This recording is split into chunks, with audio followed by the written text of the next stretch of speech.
Like, she thinks it's my fault I can't get a job in this shithole economy. I'm not applying myself. How long has it been since you held a job, Anthony?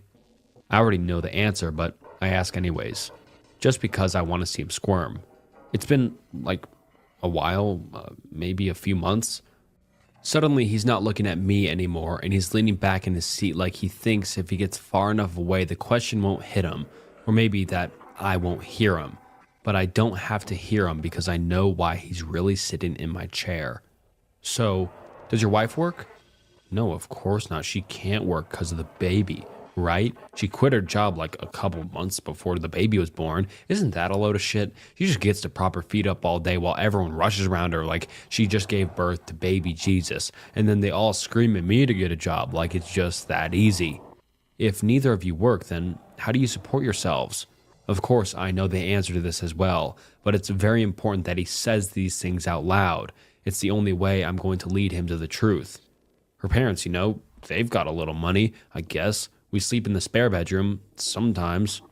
Sometimes I just sleep on the couch because I don't feel like fucking dealing with it. Sometimes I just want to get a full night of sleep without the kid waking me up, Yes, Anthony, I know.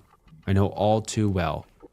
She insists on having the baby sleep in the bed. I don't see why she can't just put the crib in the bathroom or the living room and then just let the baby cry for a little bit, even for just a few hours if it means we'll get some sleep, But no. I need a full night of sleep sometimes, What about your wife? Does she ever get a full night of sleep? What does she need it for? What does she do all day? She's always either sleeping, watching TV, or just completely glued to that baby, but then she complains at me that I should be doing the dishes and making dinner, even though I literally spend hours every day on the internet searching for jobs. But as soon as I try to take a break, you can guarantee she's going to come in and start screaming at me. I think it's funny that a few moments ago, he wasn't even speaking in full sentences to me, and now he's spewing paragraphs. He's not uncomfortable anymore. He's still fidgeting though. He keeps his eyes on me, but his hands are traveling all over his body like he's covered in ants. Guilty conscious, Anthony? Living with your in-laws must be stressful for you as well. I'm trying to hit all the pressure points. How worked up can I get him? And what can I get him to confess? Man, you don't even know. I know, Anthony. I know all about it. But I want you to tell me anyways. Her dad? The dude fucking hates me, hates my guts. He's constantly telling her to leave me, and he really wants to kick me out, or kill me probably. And then her mom is just a bitch, just a straight up bitch. She doesn't like cussing, doesn't like drinking, or smoking, or anything except for her grandbaby. She treats that baby like it came from God, but me, the man who made the baby, she treats like shit. Go figure. Do you fight with her parents? Yes and no. They won't say anything to my face. They just say it to her, and then we end up fighting because of it. Do you get angry? My voice is so low now, it's almost a whisper. I'm leaning forward, preparing for the pounce. Who wouldn't? How angry? Well, sometimes. His voice is getting lower as well. I hear that baby. That damn baby screaming. And I swear to God, I want to kill her. He's holding his hands in front of himself now with his fingers clenched. The tendons in his hands are sticking out, and I can see veins under his transparently pale skin clearly. So what do you do when you're angry? I've already got him. He'll answer any question I ask him, but I still want to lead him into his own realization. Also, I'm not done toying with him yet. I throw things, break things. Her mom doesn't like for me to get drunk, so sometimes I just throw empty bottles and break them when they're not home. I slam the doors. I punch the walls, kick the walls. I punched a hole in our bedroom door one time. I can't help it. It's really hard, Being a man, but being treated like a little kid. I just want a little fucking freedom. How does your wife react when you go into a rage? Oh, all scared and shit. Like she actually thinks I'm gonna hurt her. She gets all freaked out. One time she told me that if I laid a hand on her, then her dad would shoot me. Dude, at this point, that fat old man can go ahead and do it. It'll be a fucking blessing right now. And what about the baby? Have you ever hurt her? God, no, of course not. I've screamed at her before, told her to shut up, but all parents get frustrated. It's actually supposed to be normal to get frustrated sometimes, but I get treated like I'm a monster or something. Sometimes when she's crying so fucking loud, it's like I just can't take it anymore and I have to punch something. Like the wall or the door. Yeah, like that, you know? Or what about the lamp? Do you sometimes smash the lamps? Sometimes. Yeah. It's like I just want some fucking sleep and sex. This is really hard to admit, especially for a man. But you know, we've been fucked since before she gave birth. She doesn't understand because for her it's not as big of a deal. She doesn't even take one single second to think about how that affects me, especially since I can't really jerk it more than maybe once a day since we have absolutely no privacy. I have to hide in the bathroom like I'm a kid again. It's humiliating. By this point, I'm feeling borderline rage, but I've learned how to hide it very well. My face remains practically expressionless, although underneath, I'm tensing up for the kill. Think about the last time you argued with your wife. What was it about? At first, it was because I wanted her to actually show me that she loved me, you know? Like, put the baby down for the 2 goddamn seconds and pay attention to me for once. Oh, she didn't like that. Of course she didn't like that. How dare I imply that I'm a human being with needs, right? By needs, do you mean sex? Not exactly. I'm just a physical person, you know? Love languages and shit. Well, I'm physical. I like to be touched, you know? Initiate a kiss or something every now and then. If it leads to sex, it does, but it doesn't have to. But at the very least, she could at least try. She would always complain that if she tried, it would hurt. But, like, how the fuck is she gonna know if it hurts this time if she won't at least try? Once you get this guy talking, he could go on forever. I could get him to spill his entire life story to me right now if I wanted to.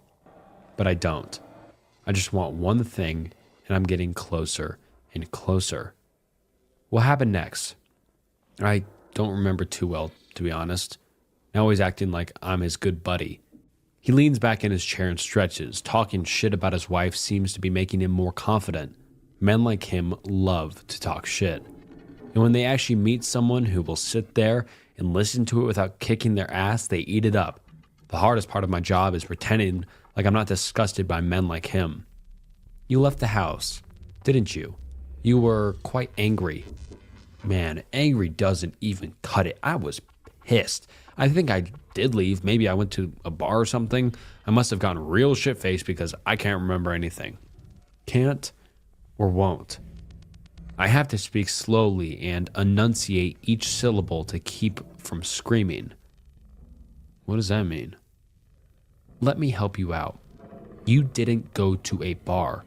You went to a gas station. You bought a lot of beer. You drank a lot of beer. All by yourself in a gas station parking lot. Then what happened? I went home. His poor stupid brain is going into overdrive now. I think for the first time he's actually starting to question where he is and maybe who the hell I am. But there's no time for that, and he wouldn't understand yet anyways. I have to keep him on track. We're nearing the breaking point. Yes, you went home. Now focus on remembering. I'm leaning so far over the desk now, I'm practically laying on it. My eyes are stuck on his so hard, he doesn't dare look away. I have to keep him focused. Her parents are still gone. I was really happy about that. I couldn't stop thinking about how lucky I was, but then I was really mad. Why were you mad? Because the fucking door was locked and I didn't have a key, and I was pounding on the door and yelling, and she wouldn't come and open it. She was purposefully not letting me into my own house. It's not your house, Anthony, but that's not important right now. He's making progress. So, how did you get in? Oh, easy. He looks down at his bloodied right hand. I broke the window on the door and just reached through and unlocked it. It was really simple. I was so drunk that it didn't even really hurt. And your wife, she was inside?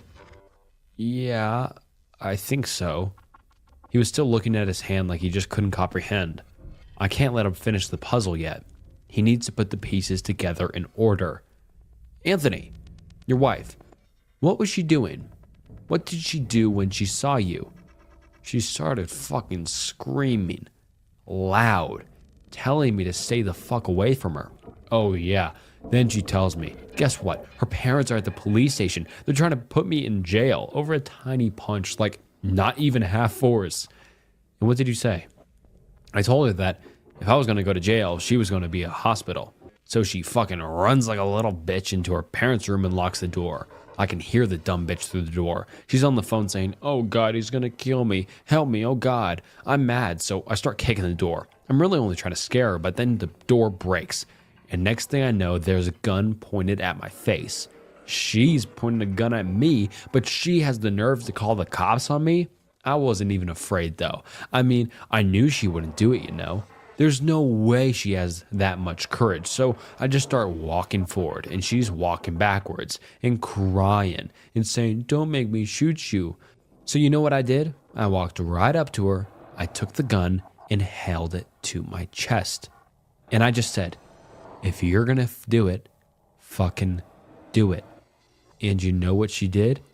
She threw the fucking thing on the ground. And then she's just crying and saying, please don't hurt me. That bitch was going to shoot me. Can you believe it? He's no longer on the line between crying and laughing. He's playing hopscotch with it. But she didn't shoot you. She couldn't do it. The game is over. Anthony Willis will be leaving my chair and taking his filthy, greasy hair with him. He won't be leaving a better man. It's simply too late for him. But maybe I can rid the world of a stench once and for all. Maybe I can properly finish the job he left half done. No, she couldn't. She was too sweet, too kind, too babying, too scared. Hell, I don't know. But she made a fucking mistake. I saw some bright lights. Yep, she had called the fucking cops on me. She had denied me sex like I was fucking unworthy, locked me out of my own house, pulled a gun on me, and then called the cops. And of course, who are the cops gonna believe? Not me for sure. They always take the chick's side. Always. Probably because they think she's gonna bone them, you know? No, Anthony. I don't fucking know. A shoulder to cry on becomes a dick to ride on, as they say. What did you do to your wife, Anthony? Well, I thought, you know what? Maybe I should show her what it's like to have a gun shoved in her face. So I grabbed it off the floor and pointed it at her. And then, I don't know, I was so drunk. Yes, you do remember. You remember exactly what you did. I remember she screamed or something. The cops were banging on the door. It scared me. Say what you did. Say it. I realized that I'm no longer sitting and I can't calm myself down enough to sit back down. I'm going to break him. He looks at me with tear-filled eyes, a pathetic and ugly look for him. I was just so scared. No, Anthony.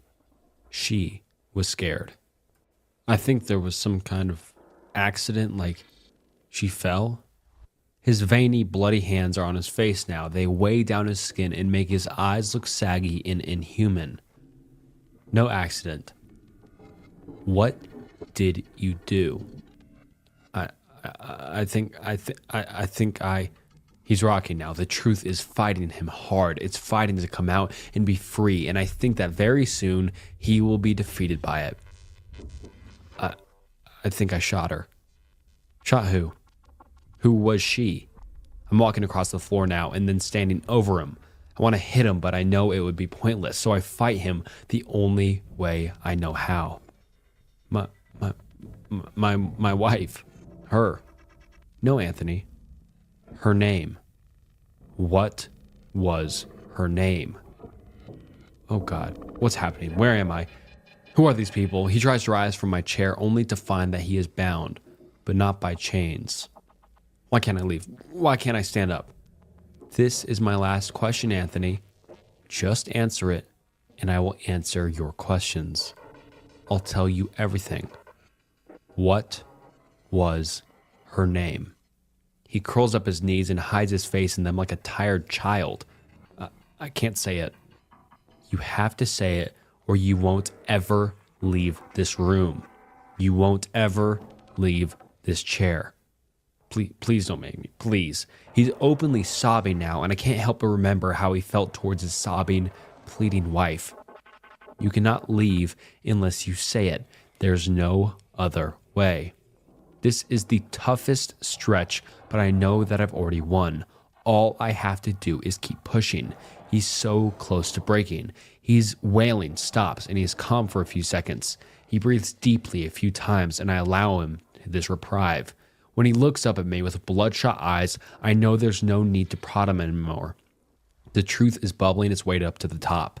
The silence is thick and heavy and suffocating, which I know will make it all the more relieving when it is broken. Priscilla.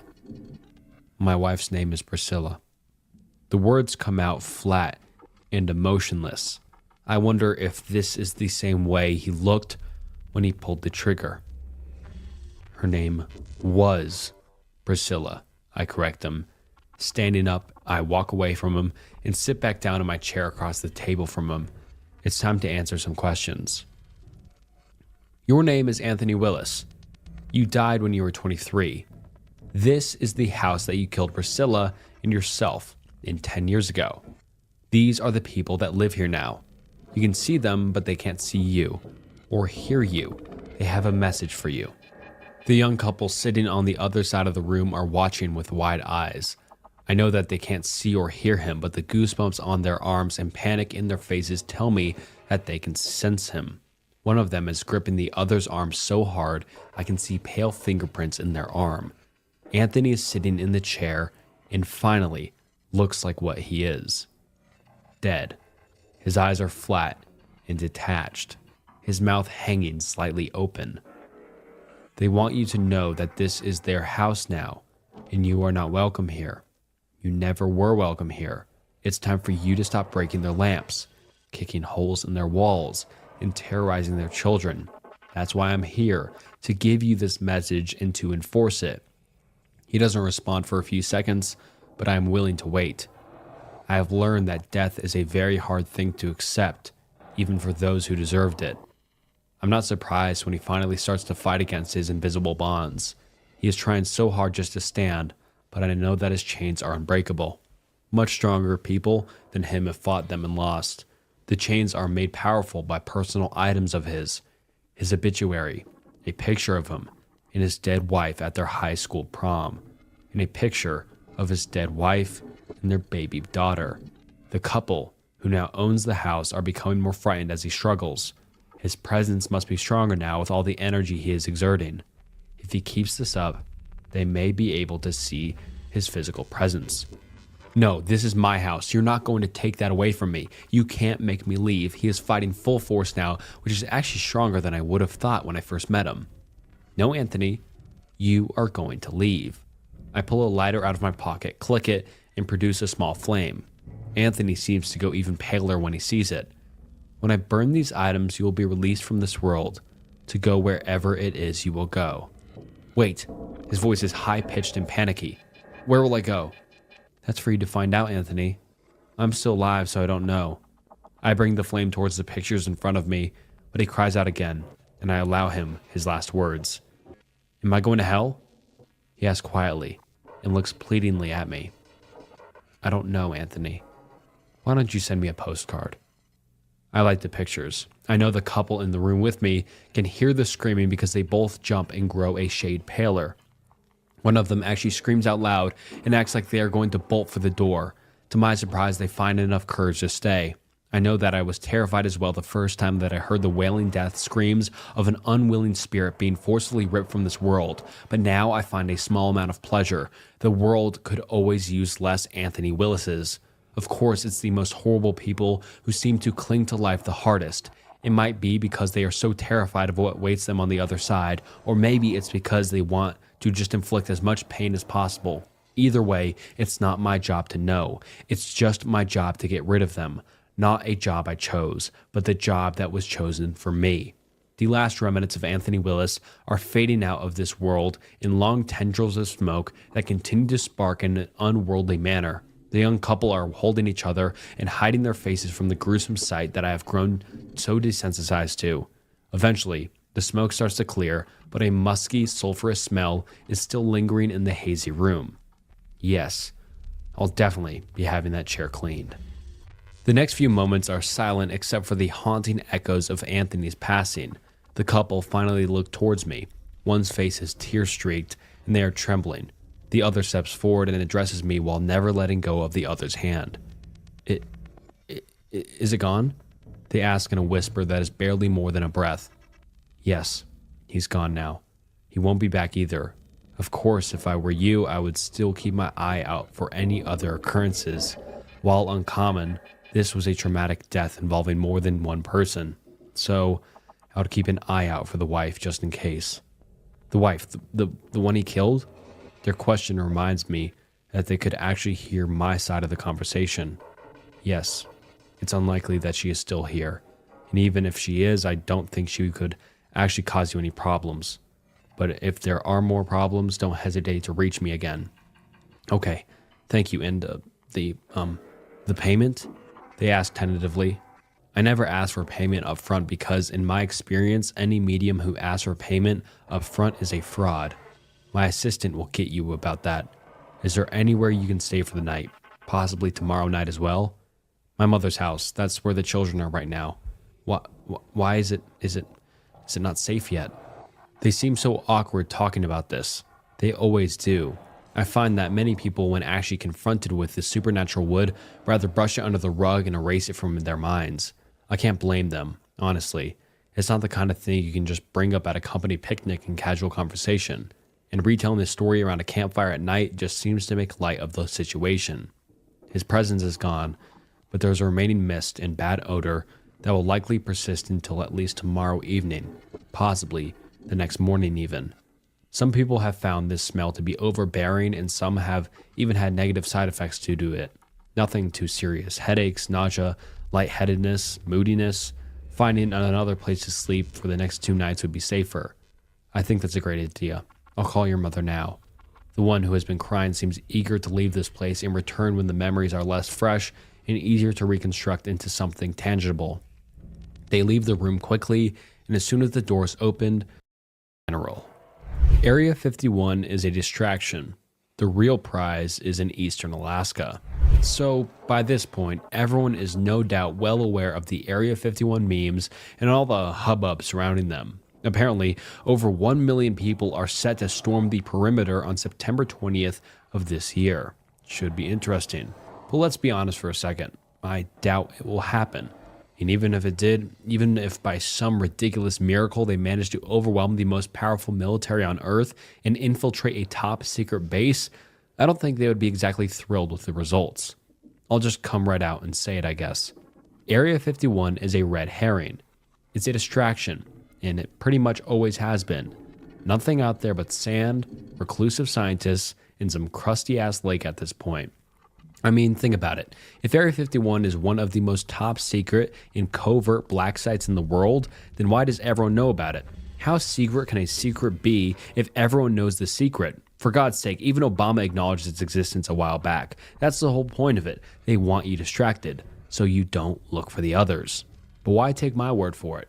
Who am I anyways? Just some pleb on the internet that decided to cash in on a trend for some clout and perhaps a bit of that sweet, sweet karma, right? Well, yes, but actually no. That may be who I am now, but I was once a person of particular interest to the United States government. Most people knew me as Mr. Blue, not my real name, but it is easier to pronounce. I used to be a pilot, did that for many years, and loved every second of it. I tell you, there's nothing quite like soaring through the skies and breaking the sound barrier for the first time. You might crap your pants a little, but it's all part of the experience, really. Now, unfortunately, the type of work I did was above top secret, and for all of our safeties, I cannot go into further detail on what I actually did, or who I actually worked for. One day, I was out on a classified reconnaissance mission in a certain area where I should not have been. I'll apologize here for the vague details of certain things, but you gotta understand, the things I'm about to tell you are beyond top secret. They would kill me 10 times over for uttering a word of it. So here's to hoping that doesn't happen. Anyways, the mission was going as planned, when suddenly my instrument started going berserk on my dash. Air pressure inside the cabin just plummeted, and the speed and fuel consumption gauges looked like they were playing ping pong with each other. Everything began to rattle like crazy, and my alarms erupted into a symphony of irritation. Next thing I know, I see this bright light soar past me at an ungodly speed. The shockwave it was produced was so violent that it shredded the whole of my craft. In a split second, I went from casually flying along to suddenly regaining consciousness as I plummeted headfirst towards the ground at terminal velocity. I managed to pull my chute before I splattered, but as I touched down, I almost wished I hadn't. There I was met by an awaiting entourage of at least 24 men in winter camo suits and masks. They all pointed their weapons at me and screamed in a language which I recognized as English. I tried my best to calm them down and appear unthreatening, but that didn't stop them from wrenching me into a pair of handcuffs and hauling me into one of their APCs. They began to drive away, and the real severity of the situation hit me. I was not going to be saved. The people I worked for had never said it, but it was always well known that if you ever were captured, then you were pretty much on your own. With that in mind, I had no real incentive to keep my mouth shut since they started interrogating me. It may seem cowardly, but I was not about to be brutally tortured for a former ally which would never come to bail me out. Yeah, the government really says they don't torture people, but trust me, when they really wanted to know something, there's no tactic too extreme, and they really wanted to know something. So I told them about who I worked for, what my mission was, where I grew up, all that jazz. It was all fabricated, but they took the bait regardless, thanks to their severe distrust of the Russians at the time.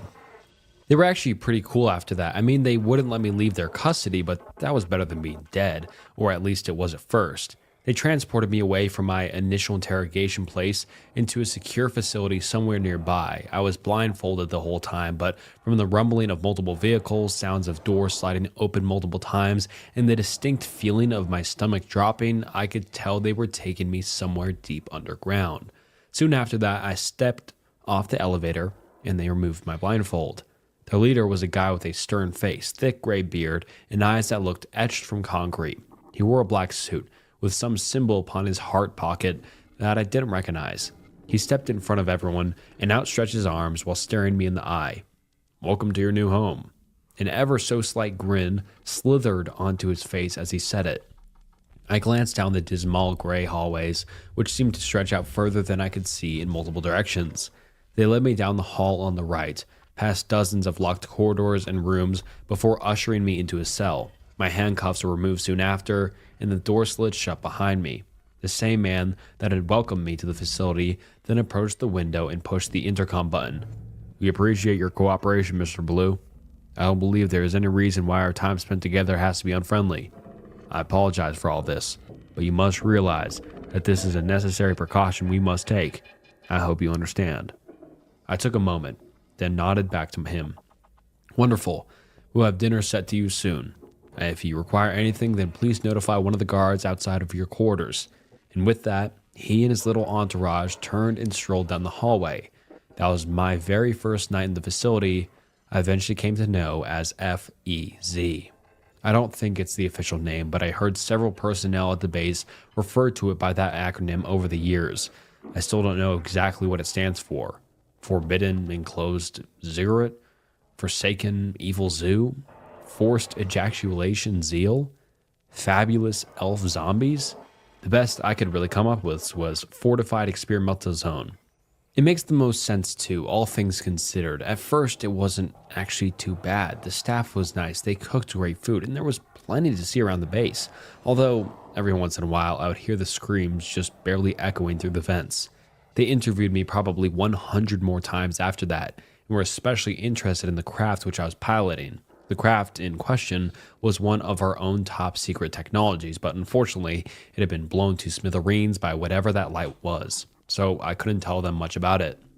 It took years of incarceration there, but eventually the staff came to trust me almost as much as they did their own comrades. We would laugh and joke with one another, and soon enough we became what some might even consider to be friends. I became especially close with one of the scientists there named Kevin. Kevin was a smart guy, comical too, and explained quite a lot of things to me. He and I would spend hours talking on countless occasions. He was my only real glimpse into what was happening in the outside world.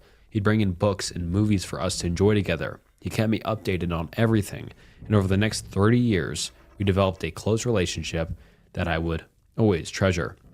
I must have displayed some kind of intellectual potential because they eventually started asking for my input on various curiosities stationed throughout the base.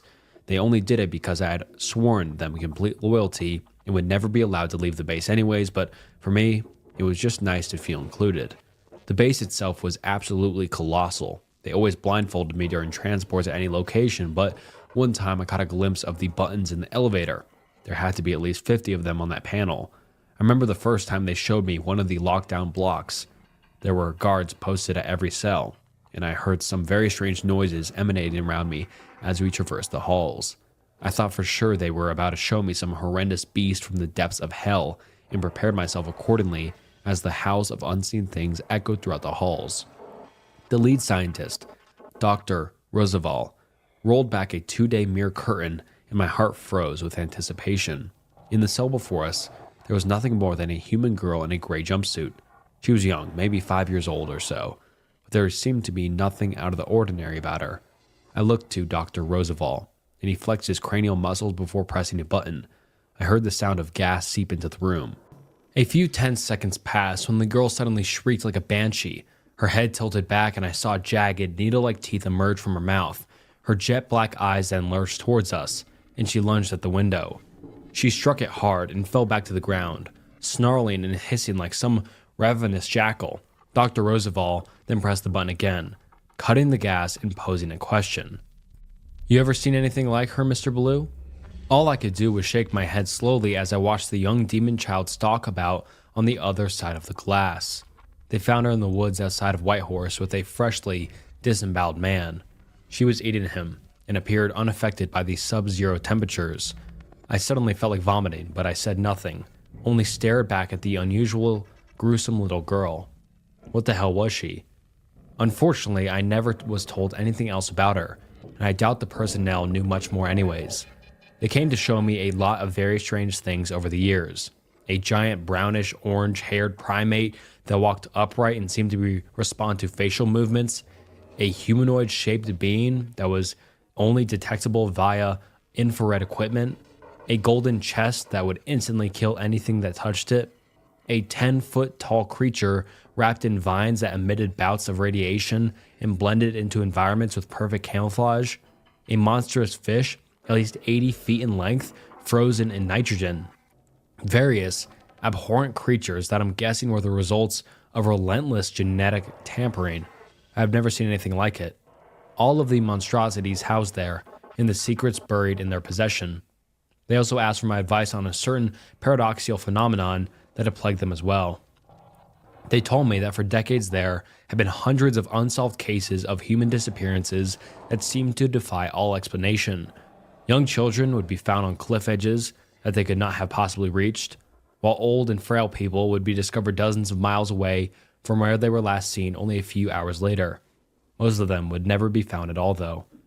I could almost see the fear dripping from their eyes as they relayed case after case of the recorded incidents, and it was clear, although not said, that they had no idea what the cause was. Unfortunately, neither did I, as it was the first I'd ever heard of the bizarre phenomenon. I told them honestly that I didn't believe my former allies were responsible, but I don't know if that made them feel better or worse. Throughout all my years there, I had always found one thing peculiar. After all the weird and terrifying things they showed me, there was never any mention of extraterrestrials. That's what everyone thinks these black site facilities house after all, but nevertheless they made no mention of it. That made me smile a bit when I thought about it, because they had no idea how close they were. The closest thing they had was this weird tentacle creature with a ringed set of teeth in its mouth. It looked almost like an eel, but possessed 4 iridescent green eyes and a ring around its head. It didn't live in the water either, but instead slithered around on the ground in a very swift and very unsettling motion. They said its DNA resembled nothing like anything they have ever found on Earth before, hence the reason they believed, but were not certain of its otherworldly origins. Kevin and I got back to talking in his quarters one night as the rest of the crew retired for the evening. He shared with me a bit of his brandy, and we were content to just chat as friends late into the night. He told me a lot about himself that he had never mentioned before. He showed me pictures of his wife, and his son that had been taken from him. Kevin admitted his son had died in a car crash a couple years back, while his wife passed 2 years later of cancer. It broke my heart to hear that, and I felt sorrow for my dear friend of some 30 years. Kevin was in his early 50s, but you'd never know it with the enthusiasm in his voice. It was during that conversation Kevin ended up mentioning something I found particularly interesting. He told me that he believed that if an alien species existed and were advanced enough to traverse the galactic canopy and reach Earth, then they would obviously be quite intelligent. He said he didn't believe in any of the Hollywood depictions of doomsday aliens hell-bent on destroying humanity. He thought they'd be a lot more subtle than that. Think about it. You find something intelligent which represents almost no threat to you, and the first thing you do is try to kill it? Kevin asked skeptically, as I considered his words for myself. That'd just be a waste, and no species that fancies themselves as advanced beings would do something so brash. At least I hope they wouldn't. He chuckled slightly and shot me a knowingly look mixed with a unique intrigue that almost glistened in his gray eyes. Even if they thought we were destroying our own planet or something, why would they care?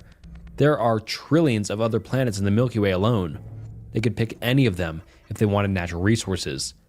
I chuckled to myself, almost sensing where the conversation was headed. It's not the planets thereafter, I replied. Kevin snapped and pointed his finger at me as his face lit up. Exactly. They'd want to study us, learn how we operate, how we organize, and how we live. Kevin's hand motions turned eccentric and saw his access badge jostle around his neck. He took another sip of brandy and continued. They probably learn more about us than we even know about ourselves. I mean, granted, they have to be more intelligent. They could learn up close, understand how humans work. They'd have no need for bloodshed when they could simply inconspicuously integrate into human culture. They have no doubt mastered the art of altering their biology to disguise themselves as humans. I mean, there's nothing when compared with the tech they used to get here, you know? He paused from his enthused monologue and wiped the steam off his glasses.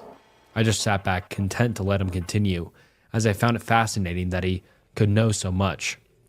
Aliens. They're not warlords. They're poets, architects, authors, musicians, beings that wish to create. It is the ultimate calling for an entity so powerful. Kevin took a deep breath and reveled in his own explanation. His speech had turned a bit slurred, and I could see his eyes floating lazily in their sockets. He then met my eyes in a look that he had never given to me before.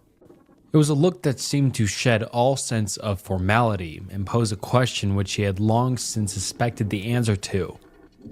You're not really from Russia, are you? The sudden accusation caught me off guard, and I felt my stomach drop like a lead weight. I didn't say anything, and Kevin just scoffed. You had everyone fooled, and I mean, I was too for the longest time. You had a suitable backstory, authentic sounding accent. All the alibis you gave us checked out. He paused and clasped his hands in front of him. You look so authentic too. There was one thing you missed. One thing that you just can't fake. He looked me deep in the eyes and fell silent. He didn't have to say it, for I already knew what he meant. The eyes are impossible to truly fake. That night, your craft was shot down. What were you doing here? Kevin and I maintained a prolonged eye lock before I finally responded. Reconnaissance? For the first time in decades, I dropped the Russian accent, as it was clear there was no longer any reason to lie to my dear friend. And what did you see?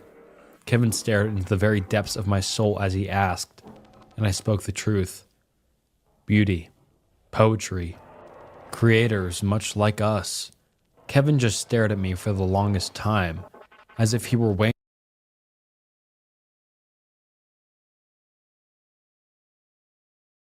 Hey, what's up guys, and welcome to Scary Horror Stories from Reddit.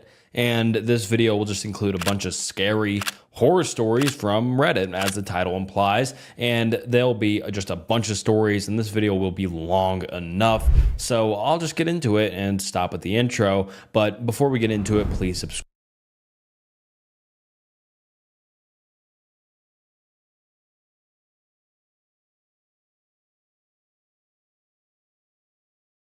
Hey, what's up guys, and welcome to Scary Horror Stories from Reddit. And this video will just include a bunch of scary horror stories from Reddit, as the title implies. And there'll be just a bunch of stories, and this video will be long enough. So I'll just get into it and stop at the intro. But before we get into it, please subscribe. It's the channel's goal to be at 500,000 subscribers before the end of the year, and just in total. So yeah, please subscribe. That'd be awesome. And anyways, without further ado, let's get into some scary horror stories from Reddit. My roommate has been in the shower for more than 4 hours. So I got home at around 11 p.m. Late night at the office turned into an even later night at the bar. About 4 drinks deep at this point, and I'm tired, just about ready to fall asleep as I stumbled through the doorway. I lay down on the couch and reach for my bag of joints and spark one up as I pull YouTube up on my laptop. I'm in the middle of watching some luxury cruise tour, close passing out when I hear the front door open. I sit up and turn my head slightly, just enough to see my roommate coming in. He hangs his jacket in the closet, doesn't say anything, and walks slowly to his room, which is normal enough. I'd been living with him for about 3 months, long enough for me to pick up most of his tendencies. The guy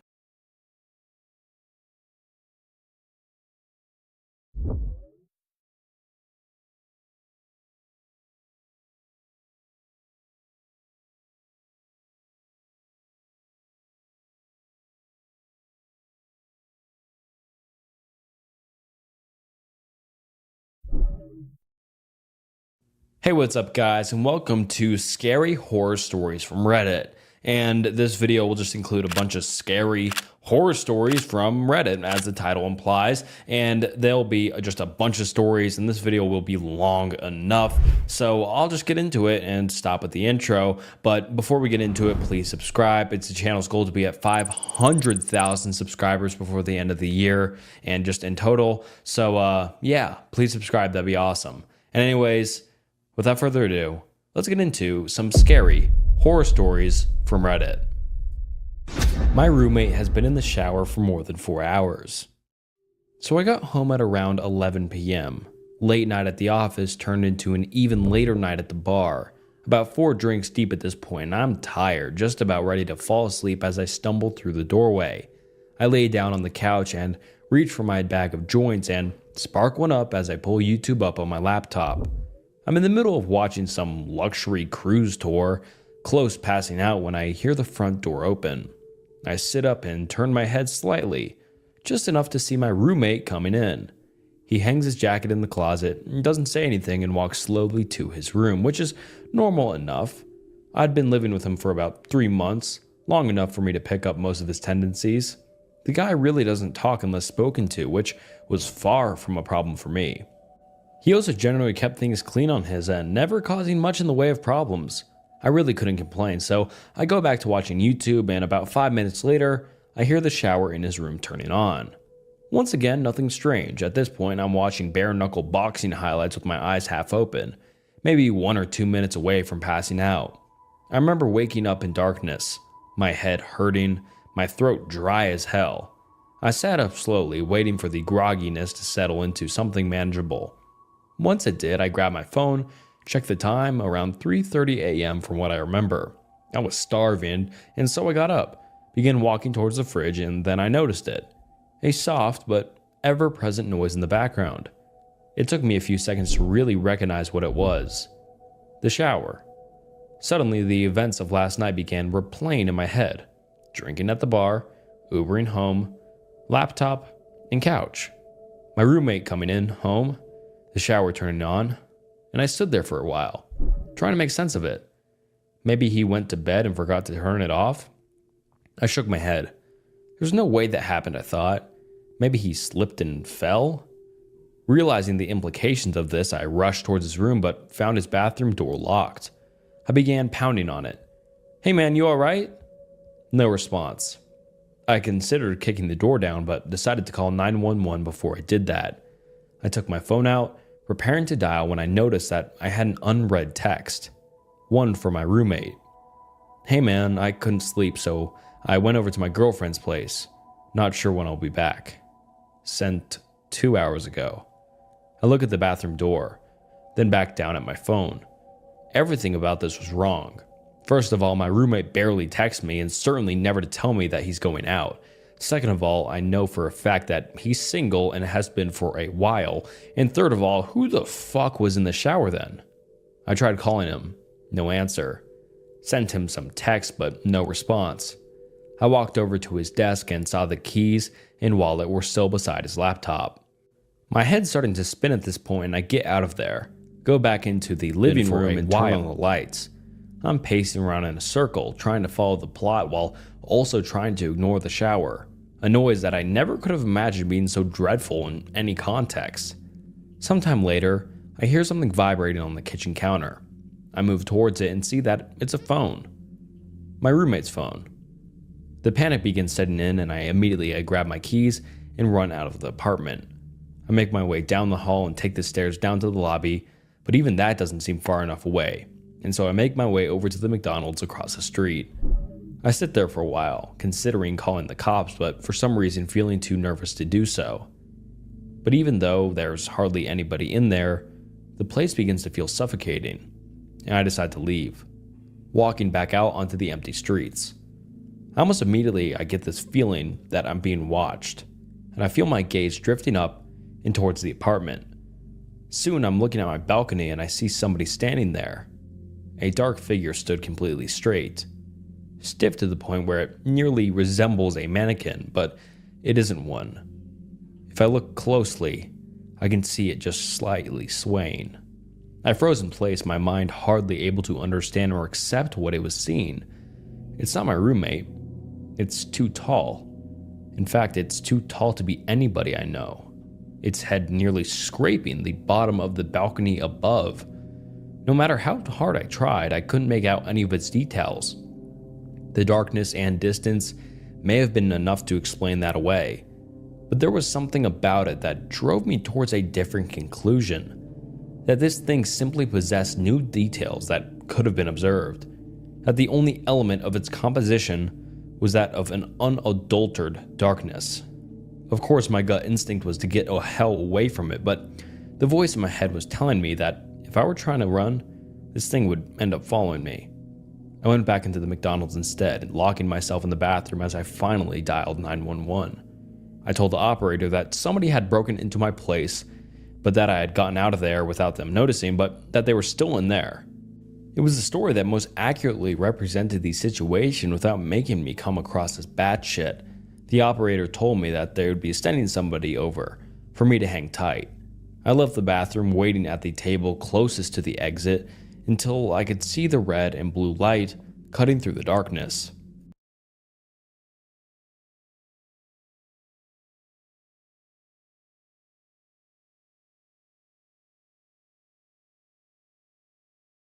Balcony to find it empty, though the door to the living room had been left open.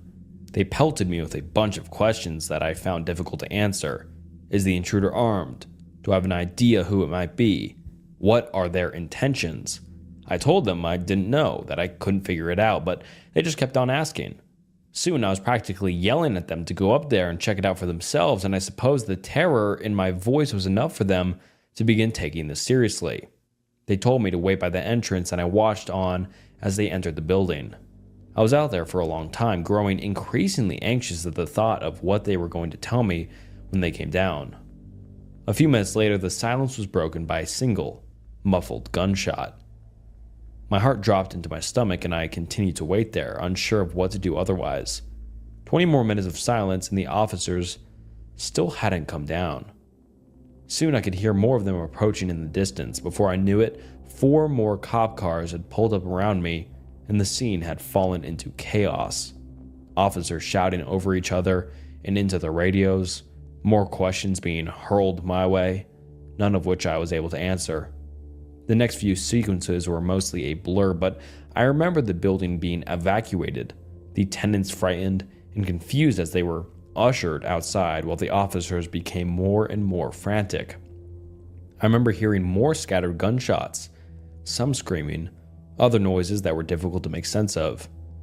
There were a few lapses in my memory after that, but I recall being pushed into the back of a police car.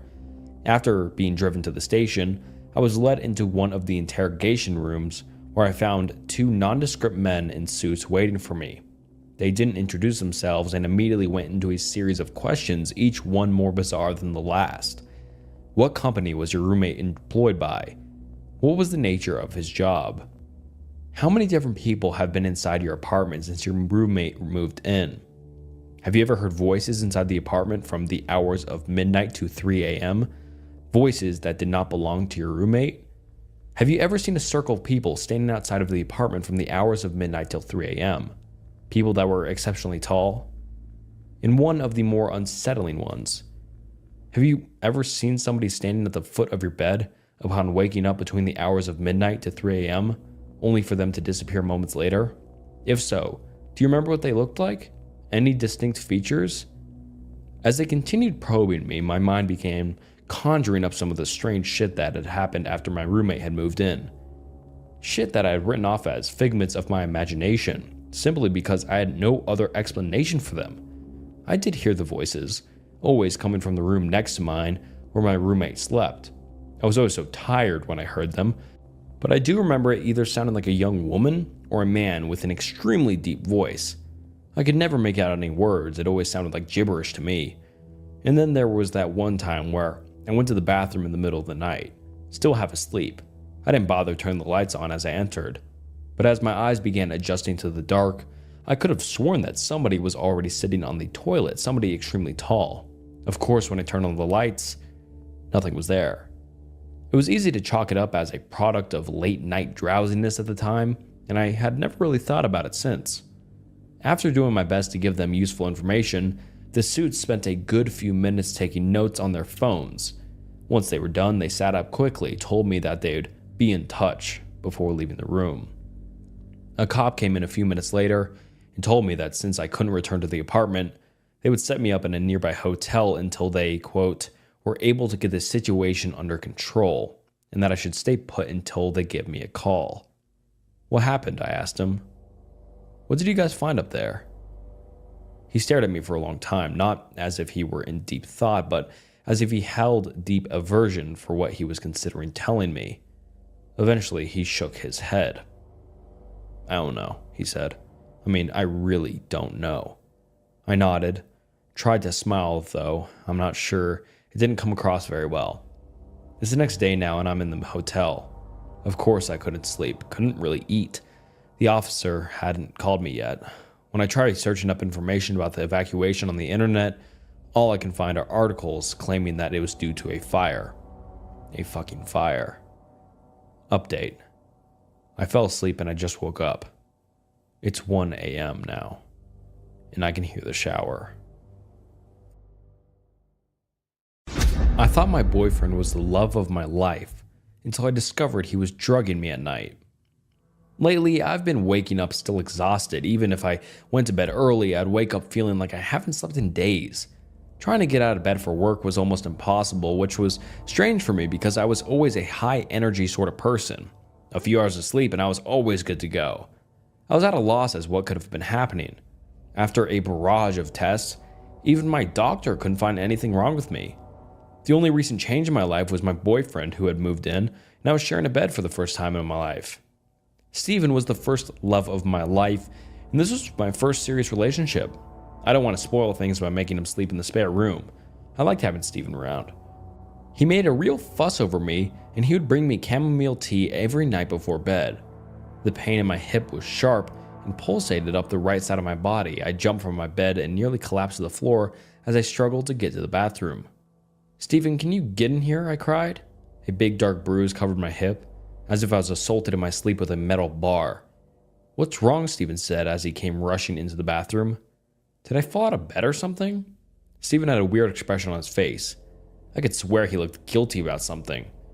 Probably, I don't know. His response was dismissive, which sent my brain spiraling with all sorts of thoughts. "This is not normal, Steven. I think there's something wrong with me." "You should probably see a doctor then," he coldly said before quickly leaving the bathroom. My doctor was still at a loss and suggested I should see someone who could rule out anything nefarious. Steven was still dismissive of me as we drove to the hospital. "I'm sure it's nothing. You're probably just stressed from work." People don't wake up with bruises over stress, I angrily thought to myself.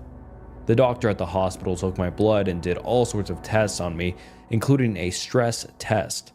I should have been happy when the test came back clear, but it only made me feel like I was losing my mind.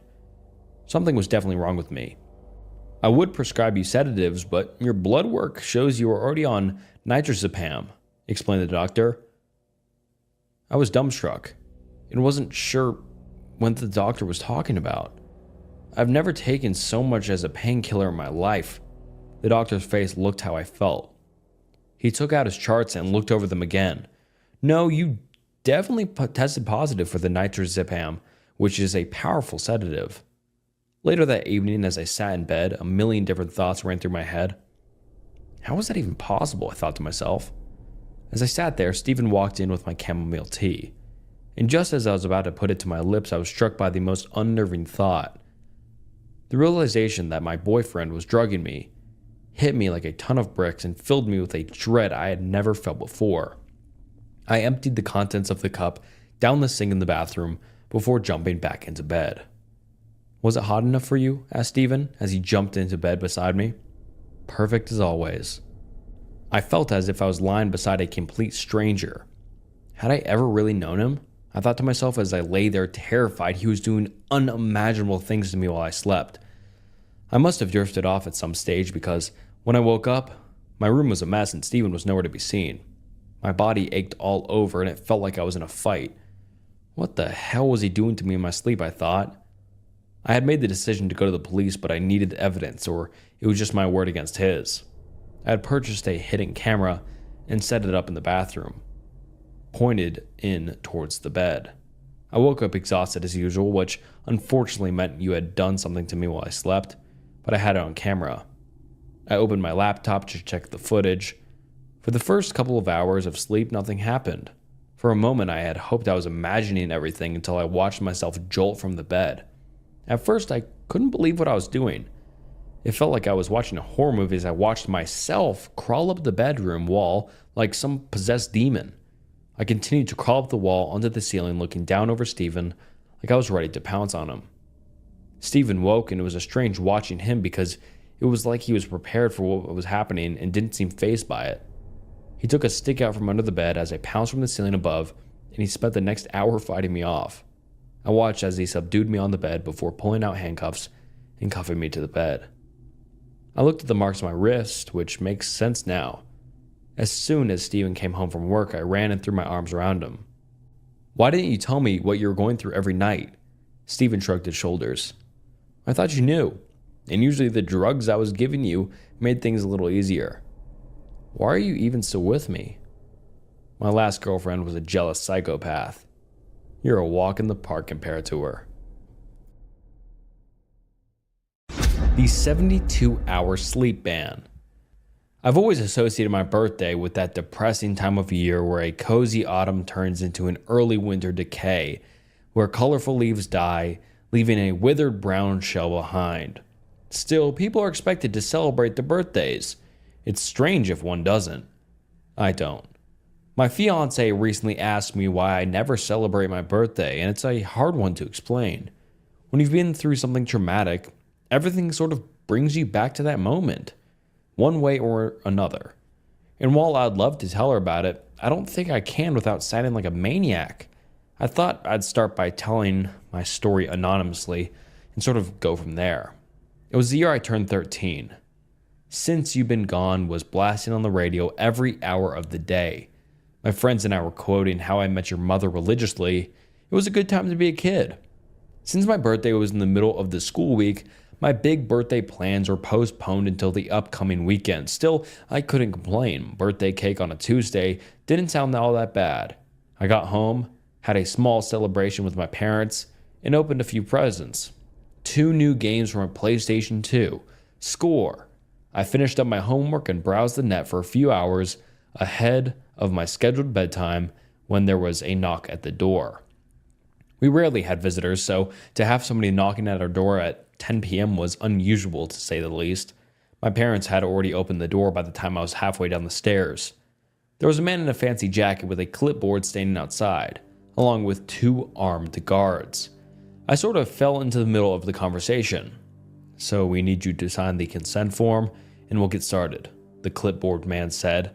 "Any questions?" "This can't be legal," my mom said. "On what kind of authority are you?" "Ma'am, this is an emergency. We've been authorized to bring anyone and everyone if need be, but I promise you, it'll be a less pleasant experience than what you could achieve here in the comfort of your own home." As the discussion continued, the armed men pushed into the house. They sort of had a checklist they were going through, asking questions as they poked and prodded. Someone mentioned a satellite phone, which we didn't have. I hurried back upstairs.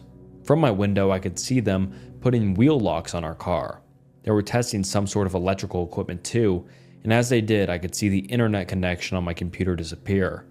My cell phone lost all bars, and while I didn't check, I suspected they'd done something to our landline as well. They were isolating us, putting us under some sort of lockdown. I still don't have the slightest idea of who these people were. There were no patches, badges, ranks, or symbols, just a bunch of serious-looking men in windbreakers with visible gun holsters.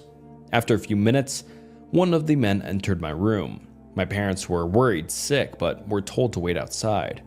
The man was about 6'4" and had the look of someone who could kill me with his bare teeth if need be. Without a word, he started to go through my things. "You got any walkie-talkies?" he asked. "Any radio science projects, something like that?" "Nope," I said, shaking my head. "I got a PlayStation 2. That can go online, right?" I never got the chance to answer before my mom added, "We don't let him play online games," she said. "It can't do that." As if to make sure, he pulled the power cable and dropped it into a sealed bag along with various knickknacks and keys they'd collected. They weren't taking any chances, and I wasn't playing my new games anytime soon, it seemed. As they finished up their impromptu house inspection, we were asked to gather downstairs. The fancy man with the clipboard cleared his throat, and the room felt deathly silent. Even my dad, who was usually a very assertive man, didn't have much to add to the conversation. That's how you knew it was serious. For 72 hours, this and surrounding neighborhoods are under lockdown, the man explained. There was a localized problem related to a recent geological event which has caused some unexplained issues. I'm sure you've noticed some minor oddities as of late. "Like what?" my dad added. "Milk turning sour, house plants getting a strange color tint, swarms of frogs cluttering the roads." My parents said nothing, but they nodded. Perhaps they'd seen something I hadn't. The man put his clipboard as he explained, calmly. "You've been exposed to something akin to a chemical. It reacts violently to the release of certain hormones which are associated with deep REM sleep. To ensure your safety, we are currently enforcing a temporary 72-hour ban of sleep." "Excuse me?" My dad took a step forward, but one of the armed men responded in kind. They both stopped before it had the chance to escalate. "Exposure was approximately 9 hours ago, meaning you have about 63 hours left to go. That'll be approximately 1 p.m. on Friday. There is no way we can. This is non-negotiable. This is a matter of your security, sir. We have an emergency health service site, but I can promise you that it won't be pleasant. You'll be chemically induced into sleeplessness for the full duration of exposure until the event has passed. It can cause long-lasting brain damage." We are handed a folder each explaining our responsibilities and rights. An unmarked red folder with 3 papers, one explaining the right to force this upon us, another explaining that we'd already signed the consent papers, and a third one was a form explaining exactly when we could go to sleep. There was also an inventory form explaining the items we were to have returned at the end of the containment. They left a box of 50 glass vials, some kind of 4-hour booster shots. The man explained how underage children were not to take more than once every several hours, and that my mother, if pregnant, shouldn't take any at all. Luckily, my mom wasn't pregnant. I'm an only child. We were also given fiber bars with some kind of hormone supplement, unmarked and unbranded, but warm. Maybe they were made recently. The packaging was sloppy at best. The fancy man was trying his best to explain, and I could see my parents were eager to listen to him, but I barely understood half of it. Instead, I looked at the armed guards. They looked exhausted. Maybe they, too, weren't allowed to sleep. One of them had his mouth open and almost drooled, blinking one eye at a time. I could have sworn he nodded off for a second. which prompted him to take a walk outside. "I don't know if we can do this," my mother complained. It's a lot to ask. If at any moment you can't do this, you need to call this number. It's the only number that works," the man said, pointing to the final line on the final paper of the folder. "If someone falls asleep and can't be awakened within a few minutes, they're in terrible danger. If that happens, try to keep them awake by any means until we can get here to pick them up. And then they'll be taken to our site in Macanto, where they'll be chemically induced to stay awake." "So what exactly happens if someone doesn't make it?" my mom asked. "If we all just fall asleep?" The man shook his head, tapping the clipboard with his pen. "They will probably die. Others might too." While I went into the kitchen to explain some details, the angry-looking guard approached me with the sealed bag, handing me back my PlayStation 2 power cable. He gave me a pat on the shoulder. "I checked with the tech team," he said. "You're good to go. And, happy birthday." I'd almost forgotten that it was my birthday. I appreciated the gesture, but I just couldn't bring myself to smile. I had too many questions bubbling in the back of my head, and I was too afraid to speak. They probably talked for another 20 minutes or so before the men left, leaving my parents and I alone in the kitchen. My mother was smoking under the kitchen fan. I'd only seen her smoke 2 times, once when she lost her job, and another time when my father got sick. Smoking in the kitchen was a surefire way to tell something was wrong. Dad was sitting with his arms crossed, looking at the box of booster shots. "This is no joke," my dad finally said. "This is very serious. We're all going to need to help each other to get through this." Mom said nothing, but I could see her hands trembling. She'd been crying. She was shaking so much that the ash from her cigarette didn't reach the ashtray. It just plopped down on the stove. "We can't be alone," Dad continued. "We're going to do our best to keep busy. You can play as many games as you want, but you can't fall asleep." "They gave me back my power cable," I said. "Does that mean it's okay for me to use the PlayStation?" "It's okay," my mom coughed. "It's okay, honey. Play your games." For those first few hours, I didn't understand what the big deal was. No more school for the rest of the week, no bedtime, and unlimited screen time. That didn't sound too bad to me. I gamed late into the night.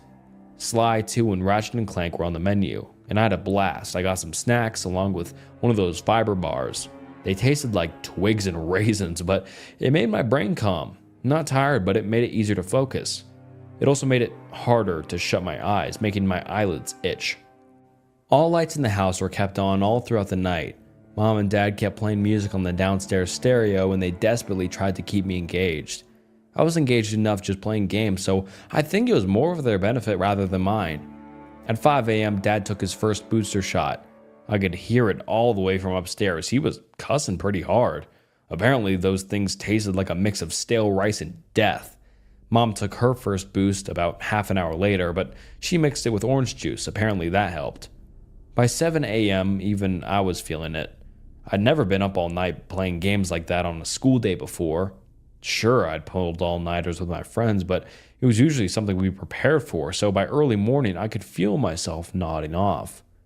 My parents were checking in on me every now and then and decided to act.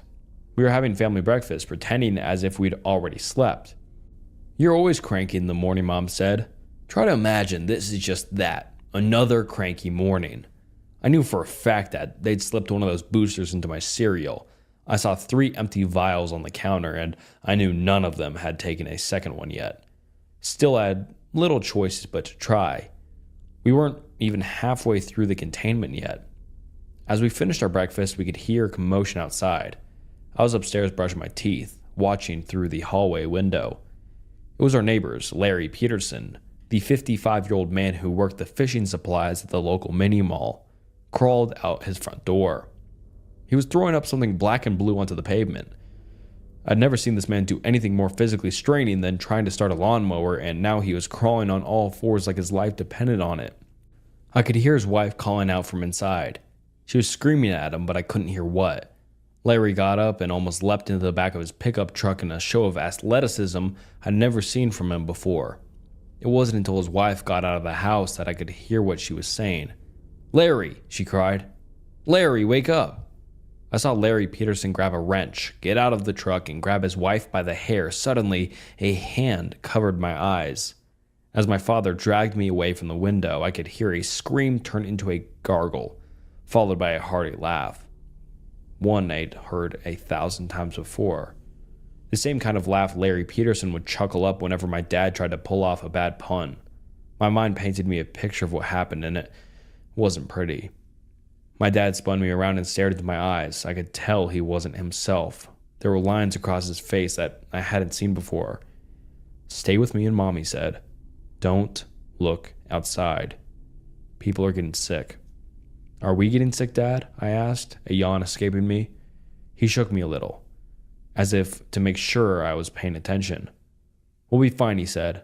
"It's just a matter of time, but I don't want you to see people getting hurt. Larry isn't feeling well." There was a knock on the front door. Dad took point as Mom hid in the bedroom. I remember standing on the top of the stairs, looking over the railing to the floor below. There was a violent, angry pounding on the door. Larry Peterson's soft chuckle coming from the other side. He didn't say anything. He just pounded on the door with his wrench, laughing as he tried to get in. He went around the house, rattling our windows. He didn't get far before we could hear a car roll up. There was a popping sound, but not like a gunshot. I think they tased him. By the time I could hear Larry Peterson get dragged off, my mom had come upstairs with a smile taped to her face, asking me to show her how far I'd gotten in my new fancy video games. She was clearly trying to keep me distracted, but I didn't mind. At that point, I wanted desperately to be distracted. I could imagine Larry Peterson on the other side of the front door, his white t-shirt stained with a strange black and blue goo he'd thrown up, wielding that wrench with a manic grip. The thing was at large in my arms, in solid metal. I'd never considered it a weapon, but thinking about it made my blood run cold. Had he really killed Mrs. Peterson? Why? Mom and I spent the next few hours playing video games. We also made a plan. We went through our old DVDs and decided on a watching schedule. She'd originally planned a walk, but now we weren't to leave the house. She didn't want to say why, but I had the feeling that there was something outside the Petersons' house that she didn't want me to see. Bloodstains, maybe. I was too afraid to find out. My parents tried their best to keep the mood up, but I could tell it was getting to them. My dad was mostly just standing there, leaning against the door, staring straight ahead like in a trance. Mom tried to occupy herself by playing games and watching DVDs with me, but she was counting the minutes until she could get her next booster shot. I wasn't eager to take one. They made my stomach all queasy. We made it all the way until noon. Dad was having trouble staying up and kept washing his head with cold water. He tried to keep busy doing housework that he'd keep for a rainy day, but there was a constant distractions. We could hear sirens in the distance, and at one point there was someone spraying our front door and windows with a high-pressure water hose, probably to wash away the last traces of Larry Peterson. There were dog patrols going up and down the streets, along with the occasional phone call, the one number that still worked, where someone called to make sure we were all awake and accounted for. By dinner time, Mom was having stomach troubles. Her shaking had gotten worse, and she was having trouble with sudden change of smells. Dad kept rubbing his eyes and checking his watch, getting up every 10 minutes or so just to move around. We decided that we were going to play board games after dinner, but Mom was having trouble keeping herself from throwing up. We ended up just reheating a lasagna from a few days back. I didn't mind. Mom made amazing lasagna, but my appetite was quickly lost when I saw my mother barely keeping it together. She kept drooling and making this weird chugging sound. She was blinking slower and slower. Dad tried to get her to eat one of those fiber bars, but she just ran out of the kitchen, locking herself in the bathroom. It was touch and go for a while. I could feel my heart racing as Dad tried to convince her to unlock the door, but she just couldn't do it. After a while, she stopped responding. Dad had to break the handle with a hammer, but it was too late. She was already sleeping. I could hear it through the front door. As the door burst open, Mom had only been asleep for a couple seconds, a minute at most, but she was sitting on the toilet, her head leaning back, and something was coming out of her mouth, black and blue fingertips, poking out over the edge of her lips. Her throat undulated. The moment Dad grabbed her, she tipped her head forward, coughing. Dad washed her face in the sink, while yelling at me to wait in the other room. For a few minutes, I was just sitting there, ready to run or hide. It must have been too late, I figured. She could have already been affected, like Larry Peterson. I could hear them arguing in the other room, and as their voices went from angry to desperate to sad, I didn't know what to do. When they finally returned, they sat me down to explain that we were going to be fine, that we were almost halfway through, and that we were in the home stretch. They were so kind, warm, and careful in the way they explained it. But my mind was 1,000 miles away. I had trouble focusing, and all I could think about was that strange noise I kept hearing in the background. Something outside. Dad was halfway through explaining how we weren't going to lock our bathroom doors anymore when something in me screamed at me to react. It was just a slight click, but it was clear as day. Maybe it was those booster shots, but I kept hyper-focusing on little details rather than big picture stuff, like an actual conversation taking place in front of me. I closed my eyes, and no less than a second later, there was a loud bang. Someone was shooting at us. It was only a couple of shots, but we dropped to the ground. One shot got lodged in the front door, while the other cracked the kitchen window. There were loud voices outside, laughing hysterically. They were talking, but barely making any sense. One of them sounded like she was trying to talk with food in her mouth. Mom and Dad kept quiet as 2 more shots popped off, one of them hitting the kitchen light. With an electric spark, it gave out, blacking out most of the kitchen. I could hear someone running and laughing as they continued down the street. In the distance, there were more gunfire, maybe someone responding in kind. "We can't stay here," Mom whispered. "We gotta call them." "You want to go to where they put Larry?" Dad answered. "To be put in a hospital full of these people? They're shooting at us. We can't just..." Mom quieted down and looked at me. She and Dad excused themselves to talk in private, while I was asked to move upstairs. I was to stay away from windows, and I couldn't sit or lie down. They'd be up to check on me in a bit, but of course I was too curious. While still hearing them argue downstairs, I checked an upstairs window. I could see pretty far down the street, and in the distance I could make out a car stalling on the side of the road. The headlights were still on, but it was surrounded by at least 6 people. 2 of them were dressed like the armed guards we'd seen earlier. It took me a while to realize there was an old man sitting in the car. I'd seen him around a couple of times, but I didn't know his name. The surrounding people were trying to crack the car windows with various weapons. Tire irons, bricks, hammers, lead pipes, whatever they could get their hands on. It didn't take them long to break through. They reached in to pull the man out, who was far too off for me to hear the screams, but I could vaguely see what they were doing. They held him down and covered his face with their hands, his eyes, his mouth, his ears, leaving only his nose to breathe through. Then they just sat there. It took me a moment to realize what they were doing. They were forcing him to sleep. After a few minutes, they let go of him. The old man slowly stood up, leaned against his car, and started to dry heave. After a while, the same blue and black goo that I'd seen from Larry Peterson started pouring out of his mouth, stopping only as he coughed up some kind of clot that could barely fit in his mouth. A clot that moved. As he straightened his back, he looked at the strange group, and they walked down the street together. Some jogged, some sprinted. One of them crawled, but it looked like he held onto something with his teeth. Either that or something was coming out of his mouth. Something long. As they hurried down the street, I could hear more gunfire. In the distance, coming from another way, I could see another group of people, at least a dozen, but heading in another direction. Roaming gangs of sleep-deprived sick people. God knows how this thing affected them long term. When my parents were done discussing, they sat me down to explain that we were going to stay indoors and keep away from the windows, just in case. We were locking all doors and windows, closing all curtains, and not playing anything louder than necessary. We were to draw as little attention as possible. Of course, I agreed. What choice did I have? That night, I could tell things were deteriorating. Dad almost took a double dose of booster shots as he forgot he'd taken the first one, but Mom stopped him. There were no phone calls coming in. They'd stopped checking in on us. Mom even tried calling, but the line had been disconnected. The gunfire outside was further away, but more frequent. We could hear cars honking, but no sirens.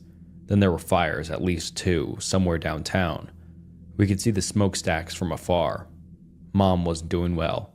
She couldn't eat, and at times she could barely stay on her feet. She kept talking out loud even if no one was in the room with her. She had to lean against things to stay upright.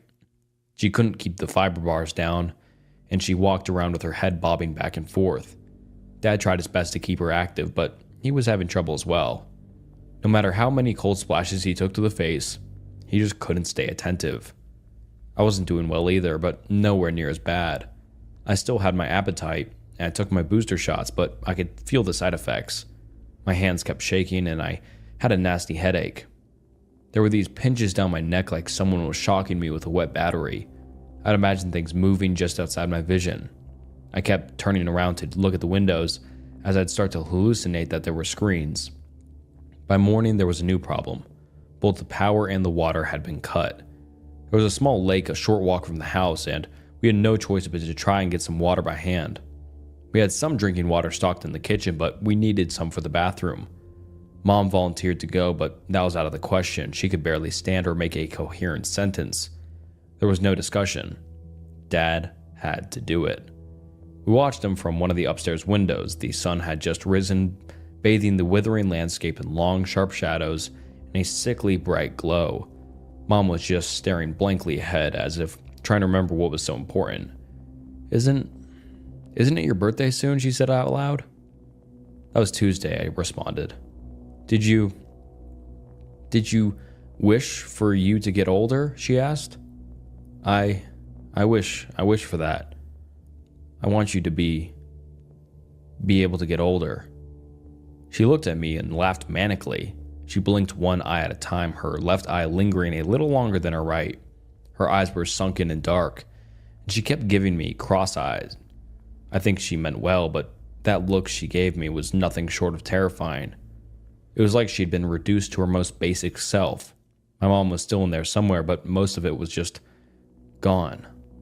After about an hour, I spotted Dad coming back. Mom and I were both relieved, but it didn't last long. I noticed he wasn't carrying any water. Moments later, I could see he wasn't alone. There were about 24 more people coming with him. Mom didn't seem to react. She just looked out the window and nodded to herself. For a moment, she was almost falling asleep standing up, her mouth moving up and down on its own like a bass out of water. I could see something moving in her throat. I shook her, and in a moment of clarity, she looked out the window again. As I heard something pound against the door downstairs, Mom pushed me into the closet. She ran downstairs to get the remaining booster shots and dropped it all on me, along with a wristwatch and a couple of fiber bars. Someone will get you," she said. Just wait and stay awake. I'll try to think of something." I didn't have the time to protest before she slammed the closet shut. I could hear a key slide into the lock downstairs. Dad may have forgotten something about who he was, but he hadn't forgotten how to use the house keys. I just sat there in the dark listening. I curled up into a ball. I didn't want to get too comfortable. I could hear furniture being turned over, unfamiliar voices yelling obscenities or incoherent nonsense. A fight broke out, and I could hear someone throwing something. Another person ran up the stairs and into the bathroom, repeatedly kicking the bathtub. A woman screamed, then a man. There was a gunshot, followed by windows being broken. I could hear a muffled scream as if someone was held down, maybe like they did with the old man outside the night before. I must have sat there for hours. In the dark, it was hard to tell if my eyes were open or not. I couldn't tell if I was really hearing something outside or if I was just imagining it. I could hear voices and whispers, but they didn't seem to make sense. Sometimes I imagined them standing just outside my door, asking me for the cheat codes for the games I'd played. All I had to keep my waning sanity company was my mom's wristwatch, and I could barely make it out. Time passed so strangely, I could be wrapped in a thought for what felt like hours, but only minutes passed. Then I would catch myself staring straight ahead, and 2 hours could disappear. I kept repeating the next scheduled hour for the booster shot like a mantra, but things were getting stranger. The clock would go backwards. I'd imagine someone sitting across from me, a pair of white eyes staring back at me from the dark. There were little voices telling me to go to sleep, and I found myself nodding off. I could feel something moving in me, like a hand trying to fit into a glove. I finally gave up and got out of the closet. I could barely stand as I dragged the booster shots and fiber bars along in a plastic bag. I didn't care if there was anyone downstairs. I needed to see something. I needed light or some kind of stimuli. The whole house was trashed, every piece of furniture broken, every light smashed. There was blood splatter on the walls, and the front door was hanging on a single hinge. Every window was smashed, and our picture frames had been thrown across the room like ninja stars. But the strangest thing was an acrid smell coming from the kitchen. At first, I didn't understand what it was. It looked like a person, but there was something wrong with the limbs. After a few seconds of adjustment and trying to force myself to clarity, I realized it was a dead body. A young man with a knife sticking out of his chest, splayed out on the kitchen floor. His jaw was extended and broken on one side. There was a black and blue arm reaching out of his throat, reaching upwards to grab his own head. Something in me stirred. Something in me didn't like what I was looking at, and I wasn't sure if it was me or something else.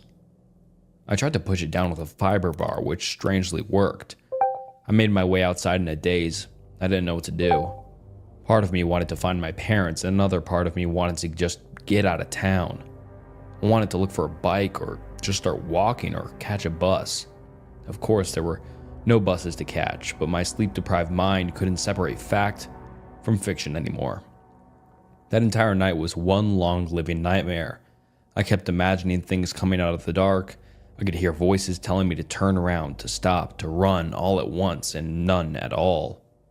I could barely keep my balance, and stopping even for a moment would send me straight to sleep. I had to keep going. I even took an extra booster shot, which just gave me this sharp joint pain and made me sweat. I could tell I'd done something stupid. I took a shortcut through the park. I could see faces coming out of the trees. I saw a man lying face down on a gravel path, being pulled forward by an arm coming out of his mouth. I saw a man out by the lake, repeatedly slapping his arms against the cold water surface like a manic child trying to get as high a splash as possible. Some of it was real, some of it wasn't. I couldn't tell which was which. Not anymore. When I finally reached downtown, I saw at least 24 people gathered outside a burning building, all of them with black and blue arms reaching out of their mouths, stretching towards the flames as if slowly wafting air towards them like human kelp moving against an invisible current. They leaned back and forth in unison, praising whatever chaos they had caused without a word or sound. And yet I could hear them, welcoming me, beckoning me, all voices unique, carried to me by an unfelt wind. "Come closer," it begged. "You belong here." I turned away and the voices grew louder, desperate, screeching, demanding my attention, my devotion, some of them coming from outside, some of them coming from the rumble of my stomach. "It's already here," it laughed. "It'll never go away. It'll never sleep. It'll never stop." Hands reached for me, a face in every window, voices reaching from beneath the concrete, gunfire, broken windows, glass cracking under my rubber boots as I shuffled past burnt-out cars. It was dark, then bright, then dark again. And at some point I succumbed. I felt concrete against my cheek, but I couldn't bring myself to get up. My legs wouldn't move. My eyes wouldn't open. Yes, the voices laughed. Come to us, come burn with us." And then, darkness. I don't know how long I was out. Hours, maybe half a day. I woke up to see a man running towards me, asking me if I was okay. A car had pulled over, bathing me in warm light. By the side of the road, a colony of frogs looked at me. In the distance, my eyes landed on a discolored sunflower. It turned blue. Strange how you don't notice the most obvious changes until they stare at you in the face. Turns out, exposure had happened at least 6 hours earlier than the man with the clipboard had predicted, and I'd been awake long enough for most of the effect to pass through my system. I was found unconscious by the slide of the highway, about 9 miles from my house. While I did have an uncomfortable, dreamless sleep, the effects it had on me were nowhere near as bad as what happened to most of the neighborhood. I'm sure you've heard of it. Riots, they called it. Just another mess up in a low-income area. I don't even think it reached national news. Some of the people who succumbed to it early had permanent brain damage. Larry Peterson was never the same, but it was hard to tell if it was because of the emotional trauma or the sleep thing. Either way, he had to have a nurse come look after him for a few weeks for the rest of his life. Mom and Dad weren't completely unharmed either. Mom developed some kind of narcolepsy after that night, spontaneously nodding off at the most inopportune times. Dad lost his sense of taste and smell. To this day, they're having a hard time explaining what exactly they experienced. To them, it was just like going to sleep and having the most horrible nightmare, only to wake up in a hospital bed. Sometimes I wonder if I did fall asleep. Some of the things I saw were so strange that there was no way to tell me if they were real or not. I vividly remember that scene of hands waving back and forth outside that burning building downtown. It had to be real. That building did burn. As you might imagine, I have a hard time looking back at this. Thinking too much about it gives me this icy feeling in the pit of my stomach. Like a small part of me believes that this was all just a big nightmare. That I'm just still like clocks tick away from waking up in that closet with someone standing just outside, waiting for me. Or maybe it's something inside of me, still waiting to grab the reins. Maybe it's just a night away. My daughter had been prying at the door handle every night. It's gone from adorable to disturbing. I remember the first time I heard it. Click. Click. Honey, what's that? I asked my wife Carmen, after waking up in the middle of the night to a strange sound. What's what? She replied in a groggy state, frustrated that I had woken her so late. But the sound had stopped. The next night I heard it again. Click. Click. What could that possibly be, I wondered as I woke my wife again. This time she heard it. It sounds like the doorknob. But by the time we walked over to it, the sound had stopped. Luckily for me, back when I lived in the city, I'd always gotten into the habit of locking my bedroom door. And that tradition continued well into moving into my wife's apartment, and even our current home in the suburbs. The following night, we didn't hear the sound. Perhaps we were both in too deep of a sleep. Or maybe it didn't happen.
No, a figure. Very still, dressed in old-fashioned clothes, black hat, long coat, hands folded in front of him like he was at a funeral. I stopped. He didn't move. I glanced at the app. The pin was directly on him.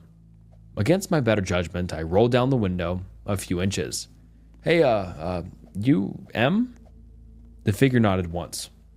I unlocked the doors and pulled up the rules panels on my app and my phone. Same rules as always. No change. I read over the first one for good measure. Do not look at passengers directly. Use the rear view mirror if you must. Right. He opened the back door and slid in. Didn't speak, just sat there, the seat creaking under his weight. I pulled away from the shoulder and merged back onto the main road. The silence was suffocating. I snuck a glance into the rearview mirror. At first, I saw nothing. Then the mirror fogged up, as if someone had breathed on it from the inside. I wiped away the condensation with my thumb and nearly jumped in my seat at what was revealed behind. The figure in the back seat wasn't looking at me. It was holding something. A large postcard, pressed flat against its face like a mask. Long fingers curled around the edges. Fingers with nails so long and yellow they looked rotted. Just the sight of them sent a cold wave down my spine. I leaned forward just slightly, enough to make out the writing. 2 words scrawled across the card in what looked like red ink, or blood. I couldn't tell. Just drive, it said. I didn't ask questions. I drove. For 40 minutes, we cruised past silent fields, dead gas stations, and stretches of road I swear I'd never seen on any map. I didn't get a destination update, no timer, just me, the road, and whatever was sitting behind me. The silence felt thicker than usual. The only sound was the low hum of the engine and the occasional creak of the frame, like the car itself felt uneasy. I kept checking the rear view, but the mirror kept fogging up. Over and over. I wiped it clean with the side of my hand, each time revealing the same thing. He was closer. At first he was sitting upright, stiff, almost mannequin-like. Next time he was leaning slightly forward. Then his knees were nearly touching the back of my seat. His hat was old and stained, the brim tipped just low enough to hide most of his face, torn in one corner, frayed like it had been dragged through gravel. I couldn't see his eyes, but I could feel them, like heat on the back of my neck. A cold sweat was forming along my forehead. I didn't know what to do. No name, no timer, no destination. That had never happened before. I gripped the wheel tighter and kept driving, heart pounding louder than the tires on the asphalt. What do I do if he doesn't leave? What if he just sits there until the sun comes up? Something bad would happen. I didn't know what exactly, but I knew the rules. This wasn't just another creepy fare. At exactly 4 a.m., he tapped the window twice. I pulled over. Before I could say a word, the door creaked open and slammed shut. I checked the mirror. Fog gone. Seat empty, except for something left behind. There was a small envelope with one of those fancy wax seals. Inside was a bunch of tattered cash wrapped in a classy red bow. Not a cent over the fare. Thank God. I set it aside and sat there for a while, just breathing. The car was finally quiet. Still. That night feels like it happened ages ago. I'm more seasoned now. Passengers without destinations? Common occurrence these days. Took me a while to realize they're not chasing a place. They're chasing a feeling, a reaction. They're insatiable like that. But I've learned a lot since then. I know better than to feed their desires. You give them the cold shoulder long enough and eventually they leave. These days I'm more composed. Like a prison warden ferrying rowdy inmates. I have bought a pistol. It sits in the glove compartment, mostly idle. But if someone in the back gets bold, starts creeping too close, a little flash of the barrel is usually enough. They growl, they curse, slam the door behind them. Cab fare left on the seat. Not a cent overpaid. I don't bother being gentle. It's not like they can tip me. But tonight, I'm feeling a bit more anxious than usual. It isn't because of the job. Nope. Supernatural cab passengers are a walk in the park compared to what I have in store tomorrow. My son's getting married. I haven't been part of his life. Not really. That was my fault. I kept my distance after the divorce. Told myself he'd be better off without me hovering around. No awkward visits. No clumsy father-son talks. Just space. But when the invitation came, I cried. I just sat on the couch, clutching the envelope, and cried like I hadn't in years. There was no way I was missing it. I've missed too much already. I should be resting by now, getting ready for the big day, but I needed to calm my nerves. For some odd reason, this job does it to me. Midnight hits. The app dings. First ride of the night. I take a deep breath and swipe to accept. Gotta focus. Just get through this shift. Then straight to the hotel. Change into the suit and head to the ceremony. The guy who gets in looks normal. Collared shirt, dark jeans, clean cut. He slides into the back seat without a word at first. I start driving. A few blocks in, he speaks up. Big night? I nod. Yeah, my son's getting married tomorrow. Oh, that's great. What's his name? I hesitate. James. He repeats it slow. Real slow. James. Strong name. What time's the wedding? 2, I say, eyes fixed on the road. He grins. That's wonderful. You must be proud. I give a tight smile, but don't answer. Something about the way he's asking all of this makes me uneasy. It's not the questions. People make small talk all the time. It's the way he leans in when he speaks, like he already knows the answers, like he's confirming something. We pull up to his drop-off. He thanks me, steps out, and just stands there on the curb, staring through the rear window. I look straight ahead and pretend not to notice. After a few seconds, he disappears into the dark. I sit there in silence, hands still on the wheel. That was strange, even stranger than usual. Then it hits me. The rules. I forgot to check the rules tonight. I pulled up the app and swiped to the rules section. Crap. There's a new rule. Don't talk to the passengers about your personal life. I stare at the screen like maybe I'm reading it wrong. Like maybe it's always been there and I just never noticed. But I know better. That rule wasn't there yesterday. My heart starts pounding. I pull over, open the app, and send a message to support. Something simple. There's a new rule. I broke it. How bad is this? What should I do? No reply. Silence ensued. Last time I broke the rules, it took 24 hours to respond. And I don't have 24 hours. Eventually, I pull back onto the road. I figure I'll do a couple more drops-offs. Keeps things simple. Maybe if I don't mess up again, everything will smooth over. The next few passengers seem normal enough. Quiet, but there's this weird vibe. A kind of smugness. A few of them chuckle under their breath. One guy keeps stealing glances at me in the rear view like I'm the punchline to some inside joke. Another girl won't stop smiling. Just this too wide grin like she knows some deep dark secret about me. It starts to wear on me. By the third ride like that, my stomach's turning. And then it gets worse. My next pickup is a woman standing alone on the corner in full wedding attire. A long white dress, veil, bouquet. It looks new. Clean, not like a Halloween thing. This looks real. Expensive. She doesn't speak when she gets in, just hums softly. Then she starts singing, "Here comes the bride," over and over again, whispered, off key, like she's only half remembering the melody. The hair on my arm stands up. I drive in silence, try not to react. She keeps singing all the way to her destination, and just before she opens the door, she leans forward and whispers, "So, when's the wedding?" I say nothing. She tilts her head like a confused bird. Then she gets out and drifts off into the dark, dragging the bottom of the dress behind her. I'm breathing hard now, knuckles white on the wheel. Next ride, a guy in a wrinkled button-up shirt, tie hanging loose. He climbs in already shouting, "He was a goddamn mechanic, and you know what? He was useless. Sat on his ass for 20 years and expects me to be grateful." I keep driving. He doesn't stop. My fiance wants me to invite him. Can you believe that? To my own wedding. She doesn't know the guy. Hell, I don't even know the guy. He starts banging his fist on the seat in rhythm, like he's working himself up to something. I glance in the rear view. Big mistake. His eyes are wide, wild, red around the edges. There's something shiny in his lap. For a second, I think it's a phone. It's not. Without warning, he raises a pistol, sticks it under his chin, and pulls the trigger. A deafening pop. The windshield doesn't shatter, but I hear the spray hit the back window. He slumps sideways. The door opens on its own, like someone is helping him out. I hear his body land on the sidewalk with a thump, and the door slams shut behind him. I don't stop. I don't check. I just keep driving. Like I said, I'm a seasoned driver now. Sad to say, this isn't the first time one of these loons popped themselves in the back seat to try and get me to turn around. I have bigger issues to worry about.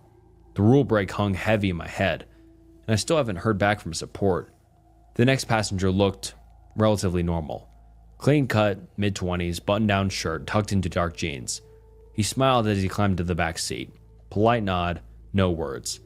The last few rides had been unsettling to say the least. But this guy felt different. Not better, just different. He didn't speak. He didn't need to. Something in his silence felt smug, like he already knew me, like we'd done this before. We drove for 15 minutes without a word. Then I pulled up to the hotel. He didn't move. I shifted into park and turned slightly, still not looking directly at him, just using the mirror. This is the address. You're good to go. He stared at me. No change in expression, no acknowledgement. And then I heard it. A knock on the driver's side window. Dad? I nearly jumped out of my skin. I turned and there he was, James, my son, in his dress shirt and slacks, standing outside the hotel, looking confused and a little nervous.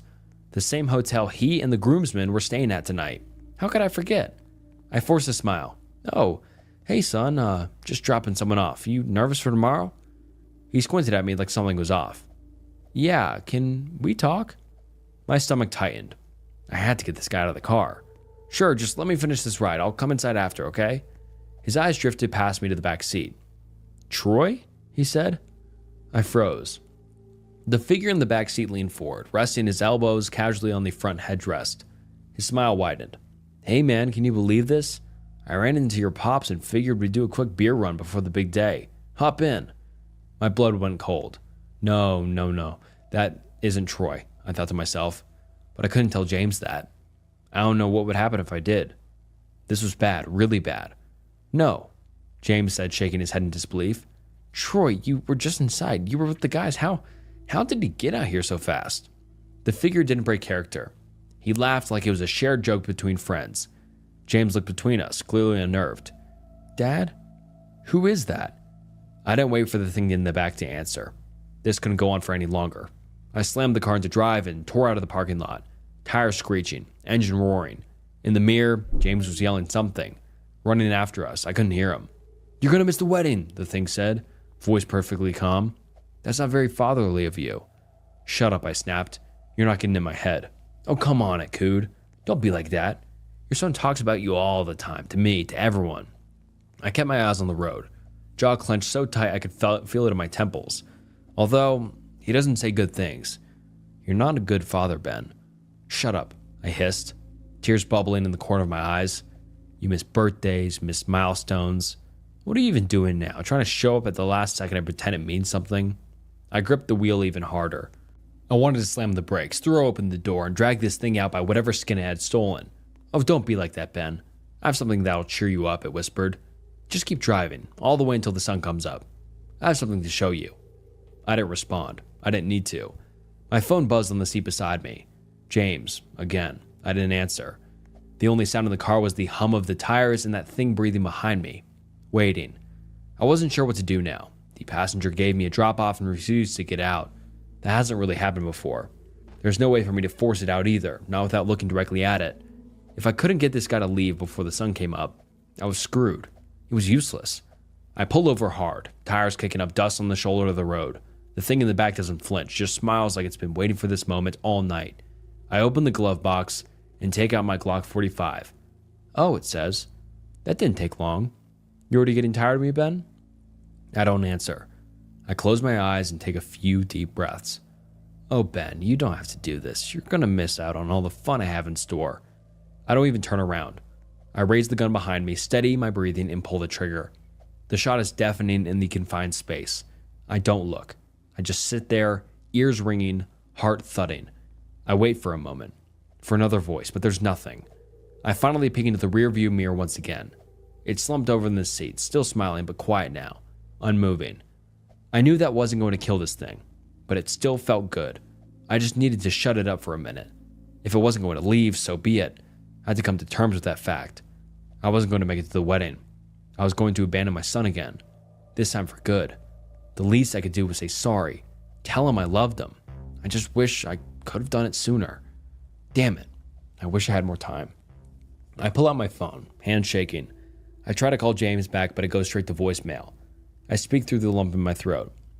Hey, it's Dad. I just wanted to say I'm sorry for everything.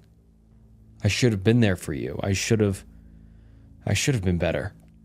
The thing in the back seat was sitting up right now, dusting off its blood-soaked shirt and slicking back the loose hair where the bullet exited. I started to sob into the phone. But I'm proud of you, James. I really am. Despite all my mistakes, you've done everything right, and I'm really, really happy I get to be at your wedding. The mimic was coughing now, pounding his chest with a closed fist. I heard a loud metallic clang as the bullet bounced off one of its teeth on the way out of its throat. A stifle of sob and take a deep breath before continuing. I love you so much, James. I'll see you soon, buddy. I hang up, tears running down my face, fogging up the screen. I sat there in silence for a few minutes. I watched as an orange glow began to rise from the horizon. It was almost sunrise. I closed my eyes and gripped the steering wheel in grim anticipation. This was it. I wasn't sure what happened if I broke a rule, but I knew there was no coming back from it. Tech support wouldn't be able to help me out of this one.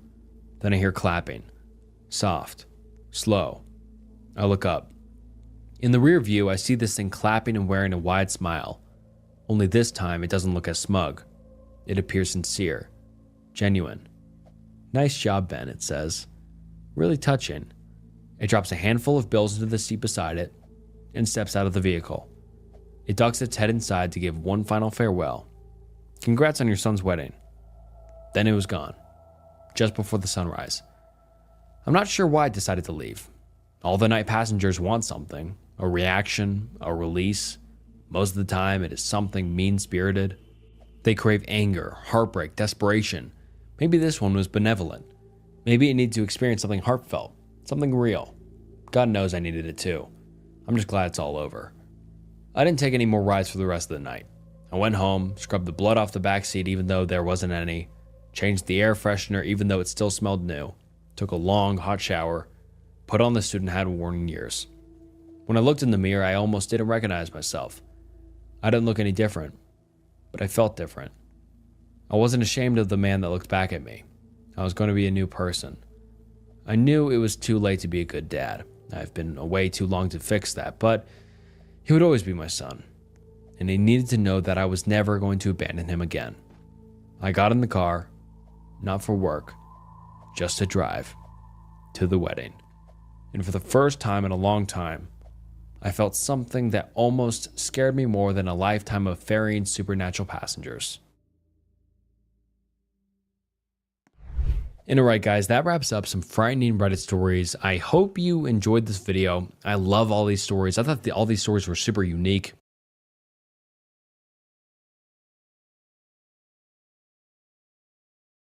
Hey, what's up guys, and welcome back to another Reddit story. Like the video, anyways. The guy I met for coffee that called me for hours straight afterward. 200 plus texts later, I filed a police report. Hi all, I've lurked here from time to time and recently posted this in /the girl survival guide and got a lot of encouragement to post it here as well. I edited it a little to add detail now that I'm not weeping into a glass of bourbon while I'm typing about it. It may seem ridiculous, but writing about it is making it somewhat easier to deal with. Originally posted May 21st, 2018. I met a guy this weekend. We were at the same restaurant. He was with a wedding party, I was with family. Not connected to the wedding or couple in any way, just happened to be at the same restaurant where the wedding reception was being hosted. He was polite and respectful and offered me his number. I took it and decided to text him. We texted for a day or so and then made arrangements to get together for coffee. We got together in the middle of the day at a public place. I drove myself. I texted a friend and told her where I'd be and the guy's name. I figured I was being overly cautious. The first 3/4 of the conversation was normal enough. We talked about work, schooling, basketball, etc. It turned out he was a lot younger than I thought he was. He's 22, I'm 35. He went from being kind of shy and very respectful to telling me a story about how the night after the wedding he came home and people were being crazy. I asked him what he meant, and then he elaborated to tell me that he had walked into his bedroom and lesbian girls I know were having sex on my bed, but he was a gentleman and didn't stick around to watch, and then locked eyes and asked, "Have you ever been in that kind of situation before?" I said, "Well, I've lived in apartments, so I've heard people sometimes." And he pushed further and asked, "No, but have you ever walked in on something like that?" I said, "No, that's a weird story to tell someone he just met," and changed the subject. He talked about himself a lot. He did ask me questions, but would interrupt me when I tried to answer and continue to talk about himself. Something felt odd. He was not acting like he was the night I met him. He leaned in over the table a lot and made a noticeable effort to lock eyes with me. I like eye contact, but it felt more like a stare down after a while. I could feel myself moving away the further he leaned in. He started to talk about how he used to pick up girls, but he doesn't do that anymore because he realized that the girls he picked up at the bars were probably whores who went there every weekend. Then he wanted to know if I drank, smoked, did drugs, did I ever party, where did I party, where did I like to go out to, do I see other men, etc., etc. Almost no pauses, one question after the other. We talked for a few minutes more and he looked at his phone and said, "The game I wanted to watch is going to start soon. Do you want to get out of here?" Turns out there was a basketball game on, and he wanted to come back to his place to watch it. I said no thanks, we just met, so I'm not comfortable with that. But maybe we can talk again soon. His face sort of changed and he said, "I'm sorry, but I really thought you were going to come back with me." I told him I wasn't sure how he got that impression. I had not at any point said I would do that. He kept asking me to come back to his place, and I kept saying no. He kept asking me why not. I kept saying, "I just met you. I'm not comfortable going back to your house." He said, "Fine, let's go to the park then." Red flags and alarm bells were going off, so I said, "No, thanks. I'm not interested." He basically begged and said he'd even skip the game if I wanted him to. I said no, just go home. We just met for coffee. It's not a big deal if we can't take it further today. He then asked me to take a walk in the field behind the coffee shop, looked at the ground and literally said, "I'll do anything you want, just don't leave." I said again I wasn't going to go anywhere else with him that day. Please just respect that, and we'll talk later. I got into my car, and as he was pulling away, he yelled out his car window at me, "I'm going to do everything I can to change your mind. Come over." I sat and watched him leave because things just felt weird. I drove home and my phone was blowing up the whole time. He was texting and calling, saying he was home and I should come over. Then he sent me a video of himself watching basketball on his couch alone. He started sending me messages saying he could see a future with me, that I was the most beautiful woman he'd ever met, like it was horrible for such a beautiful woman to be single, and that he, quote, liked our chances to be together. The entire coffee date was 40 minutes max. He continues to ask me to come over. I said I was happy to meet him for coffee, but I told him I wasn't going to come over before I left and was not going to go back on what I said. Then the calls really started. 7:55, 8 o'clock, 8:02, 8:07, 8:11. He called and called over and over for the next several hours. I texted him after the first couple calls. He had sent me another text saying how beautiful and perfect I was and he wanted to date and travel together. And all I could think to say was, "I'm sorry, I don't feel the same way about you that you seem to feel about me. I wish you well. Take care." He said he didn't understand. Did that mean I didn't want to see him again? So I replied with, "I'm sorry for not being clear. No, I don't want to see you again. I'm sorry. I wish you well. Goodbye." The calls and texts kept coming. I told him one time to please stop. I had to turn off my phone. It kept vibrating so much. The texts were all about, "What did I do wrong? Why don't you tell me so I can fix it and make this work between us? I am really a great guy and I like you so much. You owe it to me to tell me. If you tell me, then I'll stop bothering you, but you have to tell me." I blocked his number, but my phone still logs call attempts from blocked numbers, so I could see he was still calling all night until 2 a.m. He called a few more times this morning and again this afternoon. I called my phone company this morning to check, and turns out he had sent me over 200 text messages in that one day. That was the tipping point, and I decided to go to the police station and at least talk to them and possibly report it as suspicious behavior or harassment. All I had was his first name, which I'm pretty sure was a nickname, and a phone number. The cops were really nice and took down all the info. He had never threatened me, but I had told him to stop and he wouldn't. They said that it was enough to be concerned. I showed them the text and the timing of the calls, and they said it was definitely looked like obsessive and unstable behavior, and it was good that I came in, even just to put it on record in case things got worse. I felt so bad for even going there, like it was stupid to have even gone to meet him, but I've been on lots of coffee dates and no one has ever done this kind of thing before. After I left the station, I got home and checked my phone, and I had 3 voicemails from unknown numbers. And it was him pleading for me to call him and tell him how to make it right. He doesn't understand why I blocked him. Did he message me too much? Was it a bad move to call me 80 times in a night? Why wouldn't I just talk to him? I recorded the voicemails and sent them in to the police, along with screenshots of the messages and logs from my phone company. Now I'm low-key terrified of what will happen next. Will the cops call him? If they do, will it make him mad? I'm pretty sure I didn't tell him anything about the area of the city I live in or where I work, and all he had was my phone number, no Facebook or WhatsApp or other socials. I considered changing my cell phone number, but I'm also hoping that he'll get to the point after a few days of silence and just give up. I'm so shocked I don't even know what to do next. Update, May 22nd, 2018. He's been texting and calling me from random numbers all day. I've been taking screenshots and sending them into the police with my report number. It's been a long, exhausting day. I really want to change my number, but he keeps sending me stuff, and I feel like it might be helpful to the police to figure out who he actually is. I've informed my family, friends, employer, cell phone provider, and building caretaker about this crazy pants and given everyone a description. I went out and bought 100 plus decibel alarms for the windows and doors in my apartment and installed them. I am in Canada, so I can't legally carry mace, but I'm looking for alternatives. Mega update.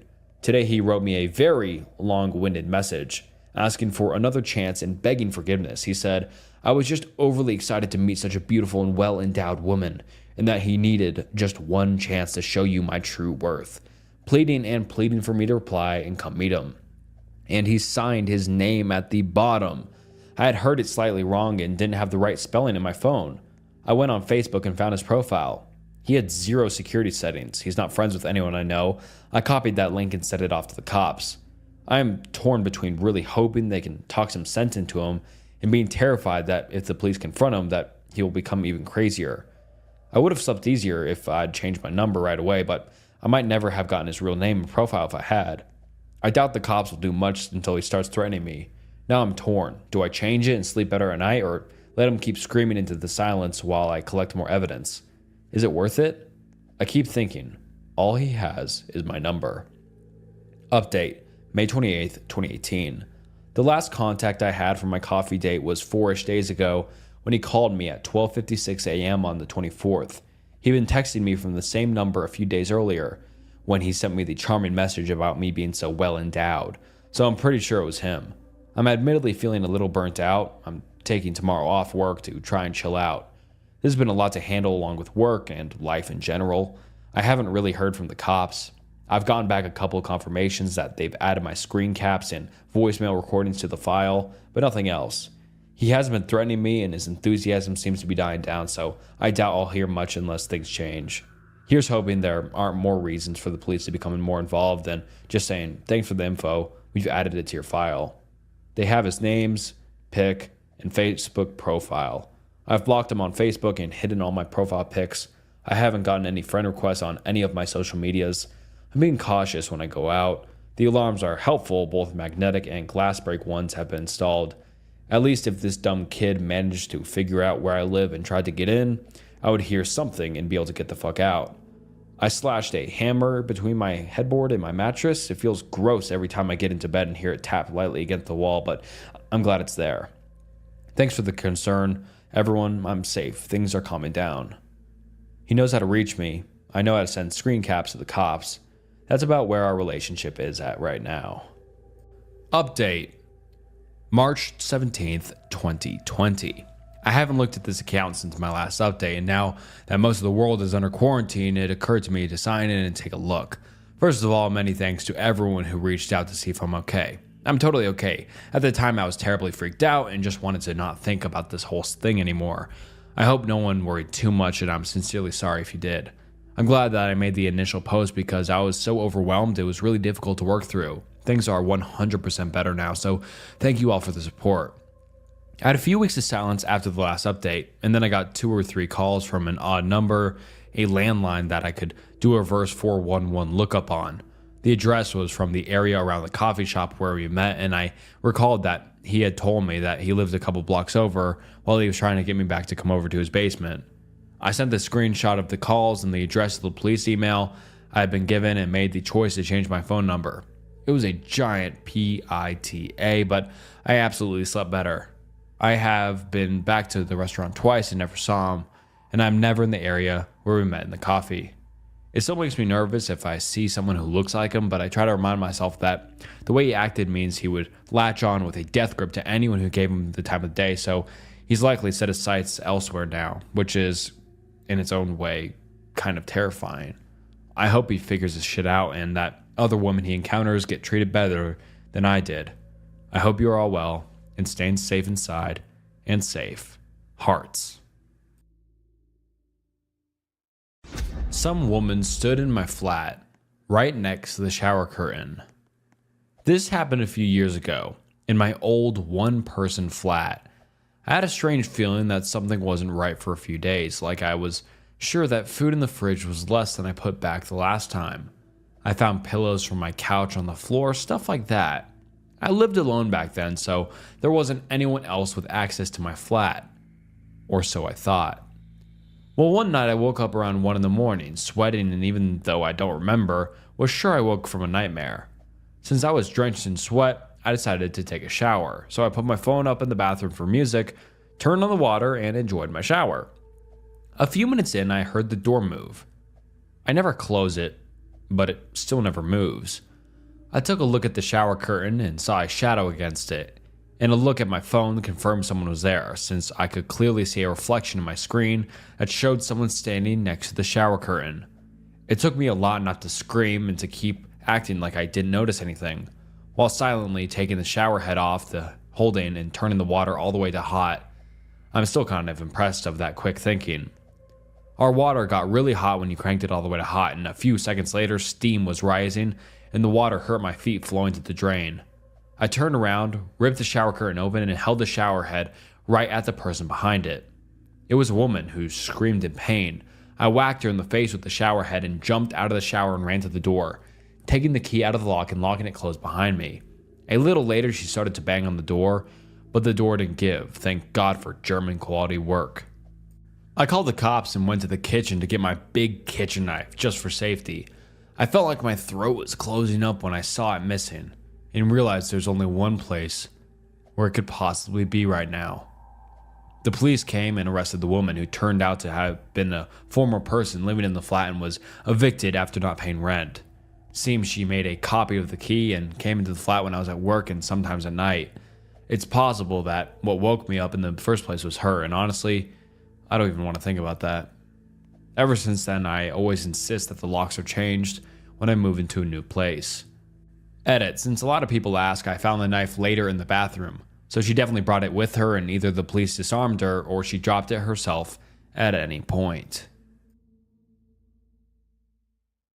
I accidentally discovered an online shrine. I recently received a friend request that reminded me of this story, so I'm going to share it here. This happened after I went to university, so I was 18. I made an effort to make friends after I moved onto campus and ended up with a few groups to hang out with, including a new girlfriend, and plenty of people from my classes that I liked well enough. There was one class before lunch where it was traditional for people to go to the cafeteria afterwards to eat in pairs or threes. I wasn't very discerning about who I'd have lunch with because I got on fine with most people from the class, and we were all trying to make an effort to be social, so when one girl, Lily, asked if I wanted to eat lunch together after class, I didn't have any reason not to go. We talked about school and that kind of thing, nothing noteworthy, but she did ask me to get lunch with her again the next week. It became a pattern, and there wasn't exactly a way to start saying no suddenly. It was fine, but it did mean I lost the chance to eat lunch with anyone else on those days. In hindsight, I suppose that was the point. One day in class, I asked someone if I could add them on social media. This happened in front of Lily. I saw her face jerk towards me from a couple of seats over. It was such a sharp reaction that it was hard to ignore, and I still remember it. By the time I got home later that day, Lily had sent me a friend request. No friends in common, don't know how she knew my last name. I was a bit surprised, but I guess she just dug through the university's social media pages and found me through there. It gave me a bad feeling, but surely it was fine. She ended up messaging me a lot and commenting on anything I posted. I told myself that she was just awkward and we became friends, if not close. I'd known worse people. She still always got me to go eat lunch with her after our one shared class. Other than that, we rarely spent time together in person. I saw her around sometimes, but I never went out of my way to hang out with her, so it was mostly online messaging and seeing each other in group settings. Coincidentally, my girlfriend was also called Lily. This was something that clearly bothered Lily, not my girlfriend, who couldn't have found it less interesting as a common name. She occasionally hinted that she wanted my girlfriend to pick a different name or joked about her not suiting in it. She clearly didn't like my girlfriend at all, and I had no idea why. It was hard to ignore by this point. Lily was starting to unsubtly hint that she had a crush on me. I tried not to address it because what was I going to say?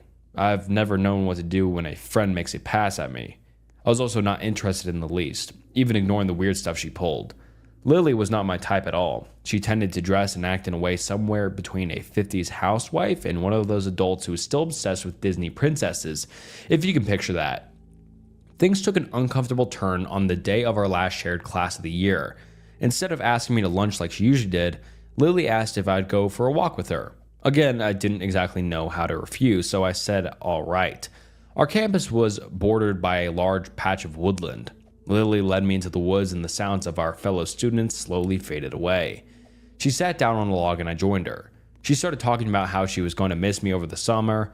I tried plus adding her, but I didn't want to be there, especially because she seemed almost on the verge of tears. I think I tried to make an excuse about having plans with my girlfriend, but before I could leave, Lily chose to kiss me without warning. It was uncomfortable to say the least. I got out of there and was happy to think I wouldn't see her for a while. I came back to university after the summer, moving into a house with my friends. Without going off topic, there was some serious issues in my friend group. A lot of petty arguing and worse. I broke up with my girlfriend around the start of the school year as well. And basically the whole mess made me recontextualize things with Lily because it suddenly didn't seem as bad. That said, I didn't want to be alone with her. We mostly talked online. She was still constantly messaging me after all. One upside of everything was that I was started dating a boy. Lily was not pleased to hear the news. I think she hoped to sneak in after I broke up with my girlfriend, but as I said before, that was never going to happen. There wasn't a big gap between my breakup and this new relationship, so she must have thought that she missed her chance to be with me. This is where the story gets bad. At this time, I was fairly active on Tumblr. I occasionally talked about my life and mostly reblogged photos and stuff. I was on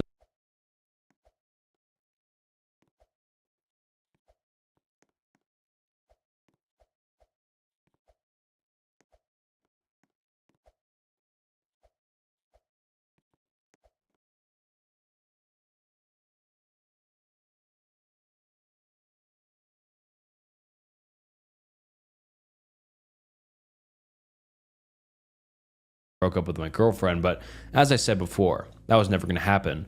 There wasn't a big gap between my breakup and this new relationship, so she must have thought that she missed her chance to be with me. This is where the story gets bad. At this time, I was fairly active on Tumblr. I occasionally talked about my life and mostly reblogged photos and stuff. I was on there one day when something odd happened. One of the blogs I followed had received an ask with some phrases I recognized. It took a second to register that it was taken from my About page. That made me freeze. I read the message properly. Someone was asking this completely random person to analyze a section of text from my page, asking for their opinion on the type of person who would write it. I cannot stress how messed up it was to see people talking about me like I was a character in a book they were trying to study. The reply was basically, I don't know, sorry. But the important thing was that the question hadn't been anonymous. It linked to someone's blog. Obviously, I wanted to know who had taken such a bizarre interest in me. As far as I knew, no one in real life other than my boyfriend knew about my page. Well, no prizes for guessing who was behind it. What I found was like a shrine. She was using a fake name, but I recognized Lily all over that thing. It was all this cutesy pink and red page There were a few posts about her interest, but most of the content was focused on her primary interest, me. Most of the posts were about me.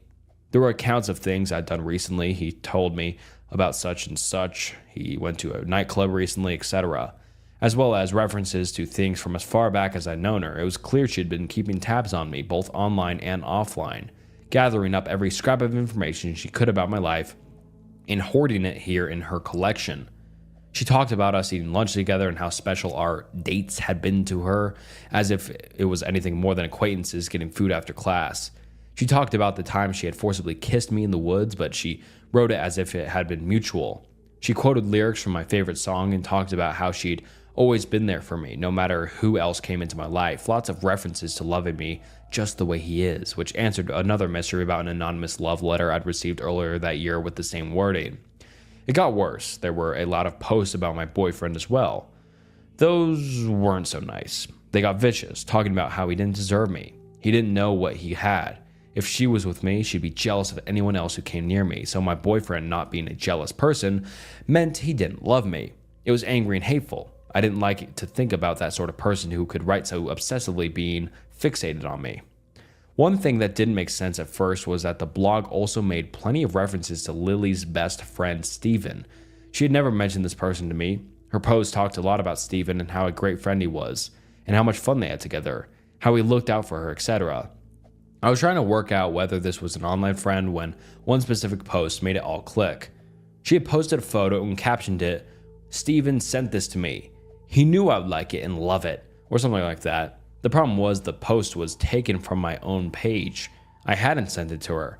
She took it from my page and then claimed this fictional best friend or her shared it with her, because in her head she'd split me into two people. In her messed up fantasy life, I was both the perfect best friend who was always looking out for her and her soulmate who was bound to end up with her when I finally got over my sweet, kind boyfriend and all the other easy girls I hung out with that she made dozens of posts complaining about. Who was she complaining to? Oh, Lily had an audience. She asked open questions about me and her relationship with me and got messages back from her followers, people who took what she said at face value. I saw a bunch of random people agreeing with the stalker that my boyfriend didn't deserve me, and we were bound to break up soon so I could be with Lily, the person I was clearly supposed to be with. She had this fake fan fiction version of my life up for anyone to share their opinion on, and she'd made herself out to be the hero of it all. I went maybe a month back into the page history. I'd not look at everything that was there. It was too much, so I'm not sure how long this had been going on. I sent Lily a message confronting her about the blog. She said nothing, and I cannot stress how weird it was to have found pages and pages dedicated to me, with her talking about how she was in love with me and would make sure we ended up together, slamming my boyfriend and building a fantasy life with two different versions of me in it that she clearly believed to be real, then acting like it hadn't happened. She said nothing. She didn't address it. She just changed the subject even after I pushed, and it was like she hasn't even registered what I said. I've never seen anything else like it. She deleted the page, of course, or at least changed the name and hid it, so I never found it again. It wasn't the end, though. I wasn't going to hang out with her anymore, but we were still shoved together in classes, and she had actually started to kind of scare me with what she might do next. I'm kind of a paranoid person. Knowing someone was obsessively keeping track of me for who knows how long freaked me out. The next thing she pulled was trying to seduce my boyfriend. It was an absolutely useless attempt that only made him uncomfortable. He told me about it right away. What was her plan there? Did she hope to tell me he cheated and wait for me to break up with him? Why would I want her after that? When that didn't work out for her, she tried hitting on 3 of my other friends. None of them took the bait.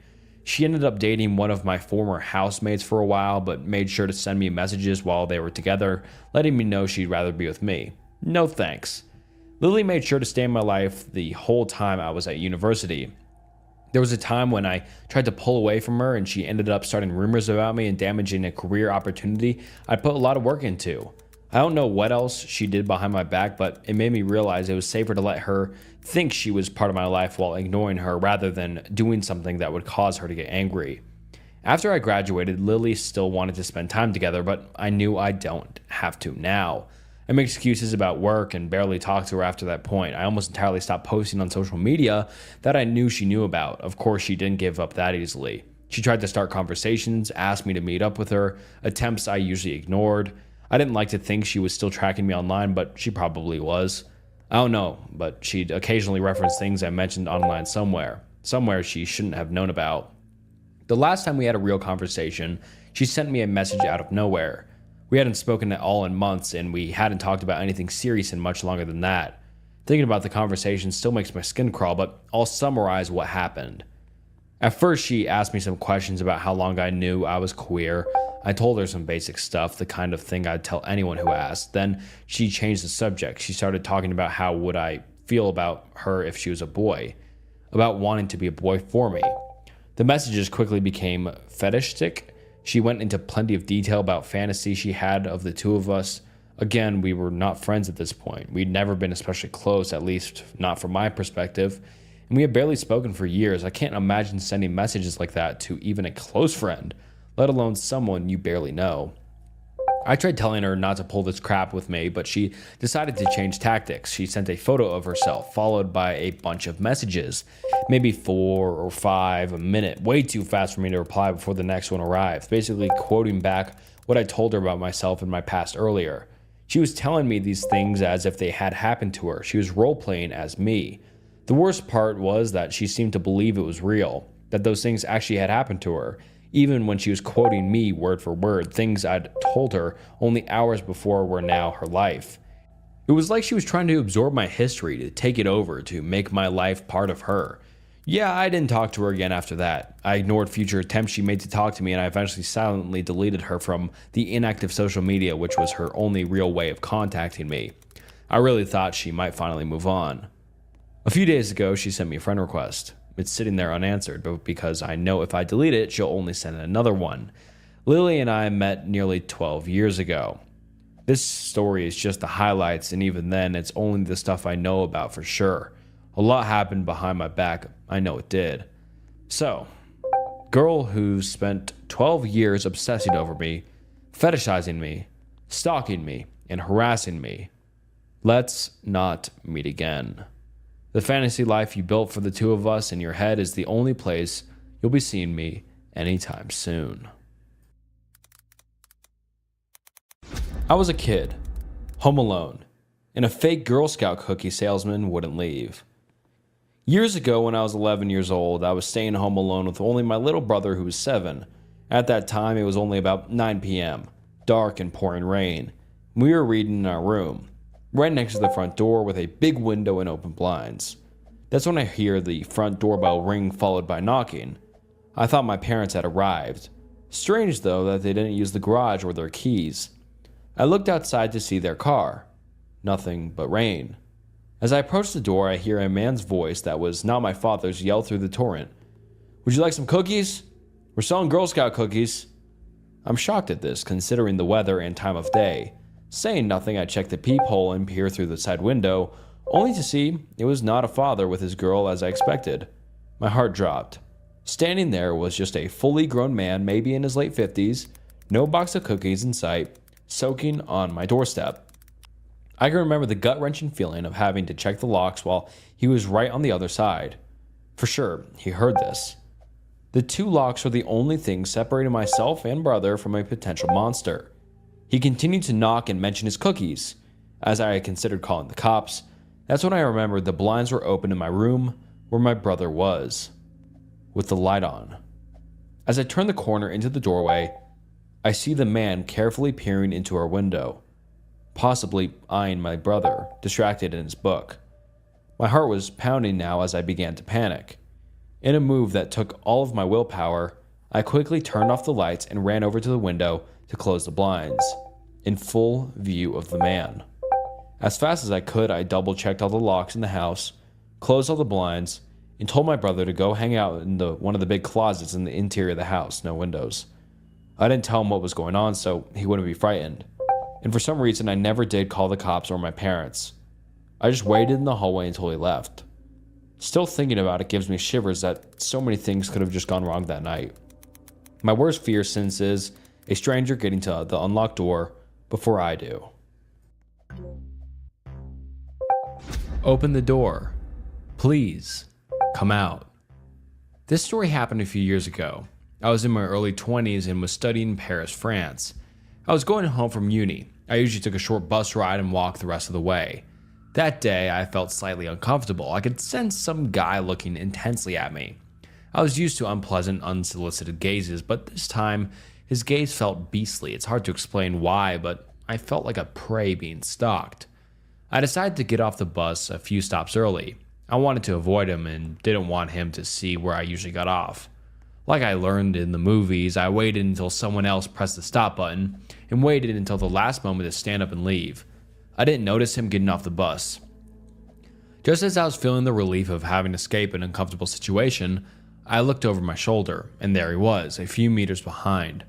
I had the distressing feeling his eye had just looked away the moment I turned. I walked into a shop, took my phone, and pretended to be taking a call. When I couldn't see him anymore, I exited and made my way at home as fast as I could. I kept looking back in the busy street. I zigzagged, crossed the street at every cross. Finally, I believed that him getting off at the same stop as me was just a coincidence.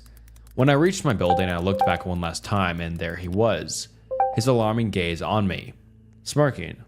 I ran up to my apartment, climbing the stairs 4 at a time. I reached the top floor, squeezed through my door, locked it, and froze. My intercom was ringing. Don't ask me why I picked it up. I regretted it the moment I did. I could hear the opposite flat intercom ringing as well. He had pressed all the buttons one by one, hoping someone would open. But now, he knew my name. Gabrielle. Oh shit, I felt like a deer in the headlights. Frozen. Open the door. Please, said a pleading voice. I just want to talk to you. Somehow I couldn't move or speak. Come to the window, he added. Look at me. You'll see I'm not a bad guy. Something clicked. He wanted to locate my apartment in the building. I was not going to make that mistake. I hung up in shock. I waited by the door without moving for what seemed like hours. When I finally managed to calm myself, I called my long-distance boyfriend. Call the police, he said immediately. Why didn't I call the police? I don't know. Today it would have been the first thing I would do. The fear of making a big deal out of something not important, perhaps. What an idiot I was. I called my best friend instead. I didn't want to feel alone. I told her all about it, and after a while I felt better. Safe. We started laughing. Suddenly the intercom rang again. 2 hours had passed since I'd come home. I answered. Gabrielle, said the voice. Open. Please. I still remember the chills I felt. He was still there. He was there all this time. I was silent. Petrified. He was silent, but I could sense his trepidation. Gabrielle, let me in. I'm so thirsty, he said. Just give me a glass of water. This broke the tension. I hung up. Curled up in a corner, literally in recovery position, terrified. I waited. I was too scared to make a sound. I knew he couldn't hear me from the hall, but I was scared to even breathe. The intercom rang again. And again. I didn't answer this time. I crouched to the sofa and fell asleep in exhaustion. I heard the intercom ring one more time in the middle of the night. I woke up in the morning afraid to leave my apartment. I called my dad, who came to pick me up. There was no one in the hall, but there was a note in my mailbox. Gabrielle, I'm a nice guy. You should have opened to me. We immediately went to the nearest police station. The police listened and, of course, told me that I should not hesitate to call them. My dad called a locksmith to install digicode on the building door the same day and wrote a message to each of my neighbors asking to not open the door to anyone they didn't expect. He sat in the cafe in front of my building with 2 friends every evening for more than a week. We never saw the stalker again. After this episode, I used a different route to and from uni every day. I kept my phone tightly in my hand and looked back every few meters. Today, I am still observing of my surroundings. I never answer the door if I am not expecting someone. So, people, if you ever find yourself in any kind of uncomfortable situation, call the police. Don't be an idiot like me. Be safe, everyone. That's where your body will be within half an hour. I was raised in a fairly strict but loving Christian household in a Bible Belt section of the States. My parents weren't at all unreasonable in their rules and were well-intentioned, but I broke a few along the way like most teenagers do. The summer before I started college, I began a relationship with a slightly older guy. I knew him from high school, and he was attending the college I would soon be at. Johnny was a catch. He was exceptionally handsome, had been on the football team, and was on a full academic scholarship. Funny, talented, and very personable. There was little to not like about him. We bonded over our teetotalism and love of pranking. The best part, he had his own apartment at the college, which was a 4-hour drive from my parents' house. I could easily sneak up there under the guise of visiting one of my other friends or spending the night at a local girlfriend's house. My parents didn't even know I had a boyfriend. Now, I had just turned 18 and was enjoying my rebellious streak and newfound freedom, but I was still happily lived under my parents' guidance and rules for a large part. They always encouraged me to be a free thinker and to ultimately figure out my own morals and values, and I ended up much like them because they're honestly that awesome. My mom wisely encouraged me not to just sleep with anyone, and it was something I actually held to quite strongly. So while I had no qualms having sleepovers with my boyfriend, I was intent of not having sex with him. He took it pretty well and seemed to respect my decision. One week, smack dab in the middle of summer, I had 3 days off in a row at work. I drive up to see Johnny was in order, and I began my travel early in the morning. He was excited to see me, and we had a great day. Nerf gun wars, reading Stephen King, making out. We went out for dinner and returned for a night of shenanigans, or so I thought. Upon entering his apartment, Johnny produced a box of condoms. He had tried this before, so I wasn't fazed and adamantly told him I wasn't happening. The events that unfolded following this seemingly unimportant interaction still haunt me to this day. Johnny's smile disappeared and his eyes went cold. Hauntingly cold. I was sitting at his dining room table with my back against the wall. He was standing at the other end of the small table. You make me sick. I'm sick of you. You play me. All you do is play me. We were serial pranksters and sarcastic in every sense of the word. While his countenance made my skin crawl, I knew he was joking. I had known Johnny for years, after all. I've thought about this for a long time, and you're dead. I'm not doing this anymore. You make me so sick. I hate you, and you're dead. He was unnervingly calm, and his voice betrayed a slight hint of anger I'd never heard before. I noticed him clenching his fist, popped out veins tracing up his arm. For the first time in our entire relationship, I felt unsafe with him. He held my gaze unblinking. His second-floor apartment was on campus. It was summer.